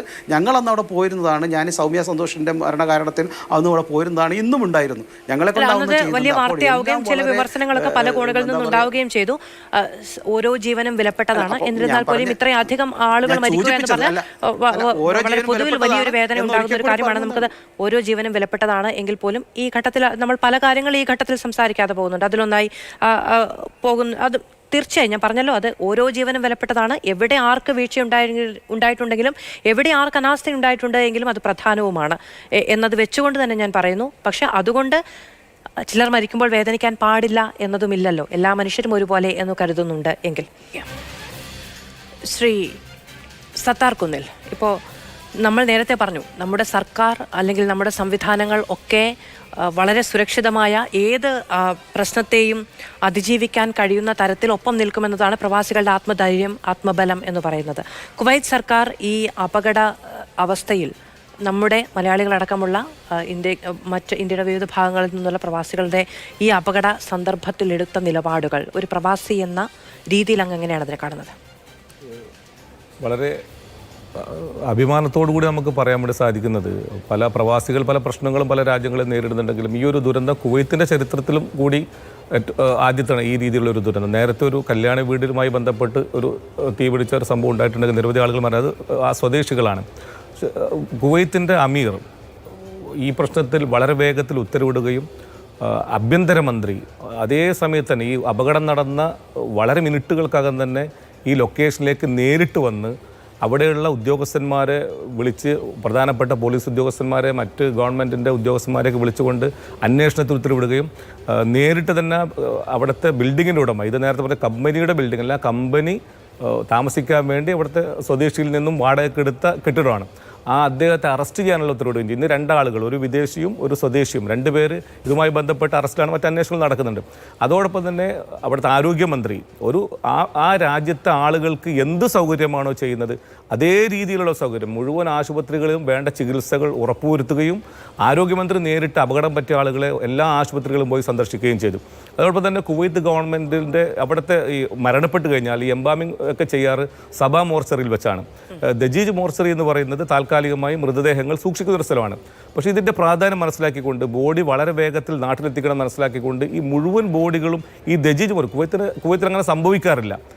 ആ നാട്ടുകാർ മരിച്ചാൽ പോലും സംഭവിക്കാത്ത ഒരവസ്ഥ, മുഴുവൻ ബോഡികളും ഈ ദജീജ് മോർച്ചറിയിൽ വെച്ച് തന്നെ എംബാമിംഗ് ചെയ്തുകൊണ്ട് ഗവൺമെൻറ്റിൻ്റെ പോലീസ് സംവിധാനങ്ങളുടെ ഒരു പ്രൊട്ടക്ഷനോടുകൂടി ഒരു ബഹുമാനം നൽകിക്കൊണ്ടാണ് മുഴുവൻ ബോഡികളെയും എയർപോർട്ടിലേക്ക് എത്തിച്ചത്. അതുമാത്രമല്ല, കേന്ദ്ര ഗവൺമെൻറ്റിൻ്റെ ഇടപെടൽ ഉണ്ടാകുകയും കേന്ദ്ര ഗവൺമെൻറ് ഫ്ലൈറ്റ് എത്തിക്കുന്നതിന് മുമ്പ് തന്നെ വേണമെങ്കിൽ കുവൈത്ത് ഗവൺമെൻറ് നിങ്ങൾക്ക് കുവൈത്ത് ഗവൺമെൻറ്റിൻ്റെ ഫ്ലൈറ്റ് ബോഡികൾ നാട്ടിലെത്തിക്കാൻ വേണ്ടി തയ്യാറാണെന്ന് പറയുകയും ചെയ്തിട്ടുണ്ട്. കുവൈത്ത് അമീർ ധനസഹായം പ്രഖ്യാപിച്ചിട്ടുണ്ട്. അത് എത്രയാണെന്ന് പറഞ്ഞിട്ടില്ലെങ്കിലും ഈ മരണപ്പെട്ട മുഴുവൻ ആളുകളുടെയും കുടുംബങ്ങൾക്ക് കുവൈത്ത് അമീർ ധനസഹായം പ്രഖ്യാപിച്ചിട്ടുണ്ട്. അന്വേഷണങ്ങൾ നടക്കുന്നുണ്ട്. സ്വന്തം രാജ്യത്തെ പൗരന്മാർക്ക് സംഭവിച്ച അപകടം പോലെ തന്നെയാണ് ഈ കാര്യങ്ങൾ ചെയ്ത്. ഒന്നുകൂടി കൂട്ടിച്ചേർക്കാനുള്ളത്, ഈ സന്നദ്ധ സംഘടനകൾ നടത്തിയ പ്രവർത്തനമാണ്. ഇപ്പം ഞങ്ങളെപ്പോലെ ആളുകൾ ആശുപത്രികൾ മുഴുവൻ പോയതാണ്. മിസ്സിംഗ് ആയ ആളുകൾ ഈ കമ്പനിയിലെ ആളുകൾക്ക് കണക്കുണ്ടായത്. അവർ മിസ്സിംഗ് ആയ പല ലിസ്റ്റുകളും പുറത്തു വന്നിരുന്നു. അത് കൃത്യമായി ഒരു സംശയമുണ്ട്, ഇവർ മരണപ്പെട്ടത് തന്നെയാണെന്ന്. പക്ഷേ നോർക്കാർ റൂട്ട് മുഖേന നേരത്തെ അനൂപ് സൂചിപ്പിച്ചു, സംഘടനകൾ ഈ ലിസ്റ്റ് പുറത്തു വന്നിരുന്നു. മലയാളികളുടെ ലിസ്റ്റൊക്കെ പുറത്തു വന്ന് നമുക്ക് സ്ഥിരീകരിക്കാൻ വേണ്ടി സാധിച്ചത്. നിരവധി സംഘടന ആളുകൾ എല്ലാ ആശുപത്രികളും പോയി, വലിയ പ്രത്യേകിച്ച് പ്രയത്നം അതിന്റെ പേരിൽ ഉണ്ടാവുകയും ചെയ്തു. മലയാളി നഴ്സുമാരുടെ അത് വളരെ സേവനം അഭിമാനകരമാണ്. അവരെ ആ കാര്യത്തിൽ ആദരിക്കുകയും ചെയ്യേണ്ടതാണ്. ശ്രീ ഷിബു മീരാൻ, നമ്മൾ അതായത് ഇത്രയും വലിയ അപകടമുണ്ടായപ്പോൾ അതിൻ്റെ ഏറ്റവും കൂടുതൽ വില നൽകേണ്ടി വന്ന സമൂഹം എന്ന നിലയിൽ കേരളം മുന്നോട്ട് വെക്കേണ്ട പല ആവശ്യങ്ങളുണ്ട്. അത് കേന്ദ്ര സർക്കാരിന് മുന്നിലാകട്ടെ അല്ലെങ്കിൽ അന്തർദേശീയ സമൂഹത്തിന് മുന്നിലാകട്ടെ, അങ്ങനെ ചില ആവശ്യങ്ങൾ കൂടി വലിയ ശബ്ദത്തിൽ ഉയർത്തേണ്ട സാഹചര്യമുണ്ട് നമ്മുടെ മുന്നിൽ. അതിനെന്തു ചെയ്യാൻ കഴിയും? തീർച്ചയായും മാധു, അതിലേക്ക് വരുന്നതിന് മുൻപ് നമ്മൾ ആദ്യഘട്ടത്തിൽ ഈ ചോദ്യങ്ങളൊക്കെ ഉന്നയിക്കപ്പെട്ടപ്പോഴും അതിനോട് പ്രതികരിച്ചത് വളരെ മാന്യമായി മറ്റ് രാഷ്ട്രീയ ചർച്ചകളിലേക്ക് പ്രവേശിക്കാൻ ഒട്ടും ആഗ്രഹമില്ലാത്തത് കൊണ്ടാണ്.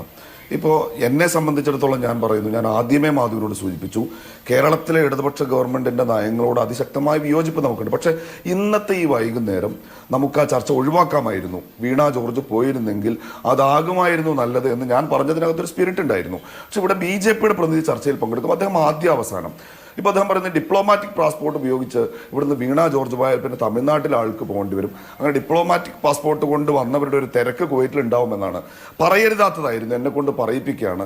ഈ കഴിഞ്ഞ തെരഞ്ഞെടുപ്പിൻ്റെ സമയത്താണ് 200 സ്ത്രീകൾ, അതിലൊരാൾ ചെറുപ്പകാലം മുതൽ ഭക്ഷണം വാരിത്തന്ന ഒരു സ്ത്രീ കൈകുന്നിൽ നിന്ന് കൈകൂപ്പി യാചിച്ചിട്ട് അവരെ പോലും വെറുതെ വിടാത്ത ഒരാൾ, അയാൾക്ക് വോട്ട് കൊടുക്കുക, എന്നെ ശക്തനാക്കൂ എന്ന് ഇന്ത്യയുടെ പ്രധാനമന്ത്രി പ്രസംഗിച്ച ഒരാൾ, ആ സ്ത്രീകളെ ഉപദ്രവിച്ചിട്ട് പോലീസിൽ നിന്ന് രക്ഷ നേടി രാജ്യം വിട്ട് ജർമ്മനിയിൽ പോയി ഒളിച്ചിരുന്നത് ഡിപ്ലോമാറ്റിക് പാസ്പോർട്ട് ഉപയോഗിച്ചിട്ടാണ് എന്ന് മറന്നു പോകരുത്. ഇന്നത്തെ ദിവസം ഇതൊന്നും പറയാൻ നമ്മൾ ആരും ഈ ദിവസമെങ്കിലും നിങ്ങളിതിനെ മലയാളി എന്ന വികാരത്തിൽ നിന്ന് ഒന്ന് പോസിറ്റീവായി, വീണ ജോർജ് പോയാൽ ആർക്ക് എന്ത് നഷ്ടം എന്ന ചോദ്യത്തിന് ഇതുവരെ ഉത്തരവില്ലല്ലോ. ഇങ്ങനെയുള്ള സാങ്കേതികതകൾ പറയരുത്. ഇതിൻ്റെ ഗൗരവം ഞാൻ പറയാം. ഇവിടെ ഇപ്പോൾ നേരത്തെ ഒരു പ്രവാസി പറഞ്ഞു, ഞാൻ ഇന്ന് സംഭവത്തെക്കുറിച്ച് വിശദമായി ഞങ്ങളുടെ അവിടുത്തെ KMCC പ്രവർത്തകരോട് സംസാരിച്ചതാണ്. അവർ 4:30 അവിടെ എത്തിയതാണ്. വീണ മാധു ഒരു നിമിഷം ആലോചിക്കണം. 5ാം നിലയിൽ നിൽക്കുന്ന ഒരു പ്രവാസി, താഴെ കെട്ടിടം തീ പിടിക്കുന്നു, അയാളുടെ മുൻപിൽ 2 ഓപ്ഷനാണുള്ളത്. ഒന്നുകിൽ ആ തീയിൽ എരിഞ്ഞ് ചാമ്പലാവുക, ഇല്ലെങ്കിൽ 5ാം നിലയിൽ നിന്ന് താഴേക്ക് ചാടുക. മാരകമായ പരിക്ക് പറ്റിയാലും ജീവൻ രക്ഷിക്കാൻ കഴിഞ്ഞേക്കാം. എന്നിട്ട് രണ്ടാമത്തേത് ഓപ്റ്റ് ചെയ്ത് 5ാം നിലയിൽ നിന്ന് താഴേക്ക് ചാടി മരണപ്പെട്ട മനുഷ്യരുണ്ട്. 2ാം നിലയിൽ നിന്ന് ചാടിയിട്ട് മാരകമായി പരിക്ക് പറ്റിയവർ അവിടെ ചികിത്സയിൽ കഴിയുന്നുണ്ട്. അതൊരാളുടെ അനുഭവം എൻ്റെ ഒരു KMCC സുഹൃത്ത് എന്നോട് പറഞ്ഞത്, തീ ആളിപ്പടർന്ന് പുറത്തേക്ക് പോകാൻ ഒരു രക്ഷയും ഇല്ലാതായപ്പോൾ അദ്ദേഹം അതിൻ്റെ വിൻഡോ തകർത്തിട്ട് അദ്ദേഹത്തിൻ്റെ മുഖം മാത്രം പുറത്തു വെച്ചു. ആളിപ്പത്തി ആ തീയുടെ ചൂടിൽ അദ്ദേഹത്തിൻ്റെ ശരീരം മുഴുവൻ വെന്തു. 90% പൊള്ളലുണ്ട്, വൃക്കക്കടക്കം പരിക്കുണ്ട്. ആ മനുഷ്യൻ അവിടെ ICUവിൽ മരണത്തോട് മല്ലിടുകയാണ്. അവർക്ക് ആശ്വാസം കൊടുക്കാൻ ഞാൻ മറ്റെല്ലാ രാഷ്ട്രീയവും മാറ്റിവെക്കാണ്. നാളെ ഈ കേരളത്തിലെ ഇടതുപക്ഷ ഗവൺമെന്റിനെ വിമർശിക്കുന്ന ഒരു അജണ്ട വന്നാൽ വെട്ടിത്തുറന്ന് പറയും. പക്ഷേ കേരളത്തിൻ്റെ ഒരു മന്ത്രിക്ക് പോയി അവിടെ എന്തെങ്കിലും ചെയ്യാൻ കഴിയുമെന്നുണ്ടായിരുന്നെങ്കിൽ അത് അനുവദിക്കുന്നത് കൊണ്ട് ഒരു നഷ്ടവും ഇല്ലാതിരുന്നിട്ടും അത് തടഞ്ഞത് ഇപ്പൊ ഈ വർത്തമാനം കേൾക്കുമ്പോൾ അതിന്റെ പിന്നിൽ ദുഷ്ടലാക്കുണ്ടോ എന്ന് പിന്നെ സംശയിക്കേണ്ടി വരികയാണ്. ഒരു കാര്യം ഇവിടെ അവസാനിക്കുകയാണ്. ശരി, വളരെയധികം നന്ദി പാനലിസ്റ്റുകൾക്കും പ്രേക്ഷകർക്കും. എന്തായാലും ഇനി ഒരിക്കൽ കൂടി ഇങ്ങനെയൊരു ദുരന്ത മുഖത്തിലേക്ക് കേരളം ചെന്നു നിൽക്കാതിരിക്കട്ടെ എന്ന് മാത്രമേ നമുക്ക് പറയാൻ കഴിയുകയുള്ളൂ. നഷ്ടപ്പെട്ട ജീവനുകൾ അത് കേരളത്തിൽ നിന്നുള്ളവരുടേതാണെങ്കിലും ഇന്ത്യയിൽ എവിടെ നിന്നുള്ളവരുടേതാണെങ്കിലും ഏറ്റവും പ്രധാനപ്പെട്ടതാണ്. മറ്റു രാജ്യങ്ങളിൽ നിന്നുള്ളവർ പോലുമുണ്ട്. അവർക്കൊക്കെ മുന്നിൽ പ്രണാമം അർപ്പിക്കുക എന്നുള്ളത് മാത്രമാണ് നമുക്ക് ചെയ്യാൻ കഴിയുന്നത്. ഇനിയൊരു അപകടം ഉണ്ടാകാതിരിക്കാനുള്ള മുന്നറിയിപ്പും നടപടിയും നമുക്ക് ഇതിന്മേൽ സ്വീകരിക്കാൻ കഴിയട്ടെ. വളരെയധികം നന്ദി.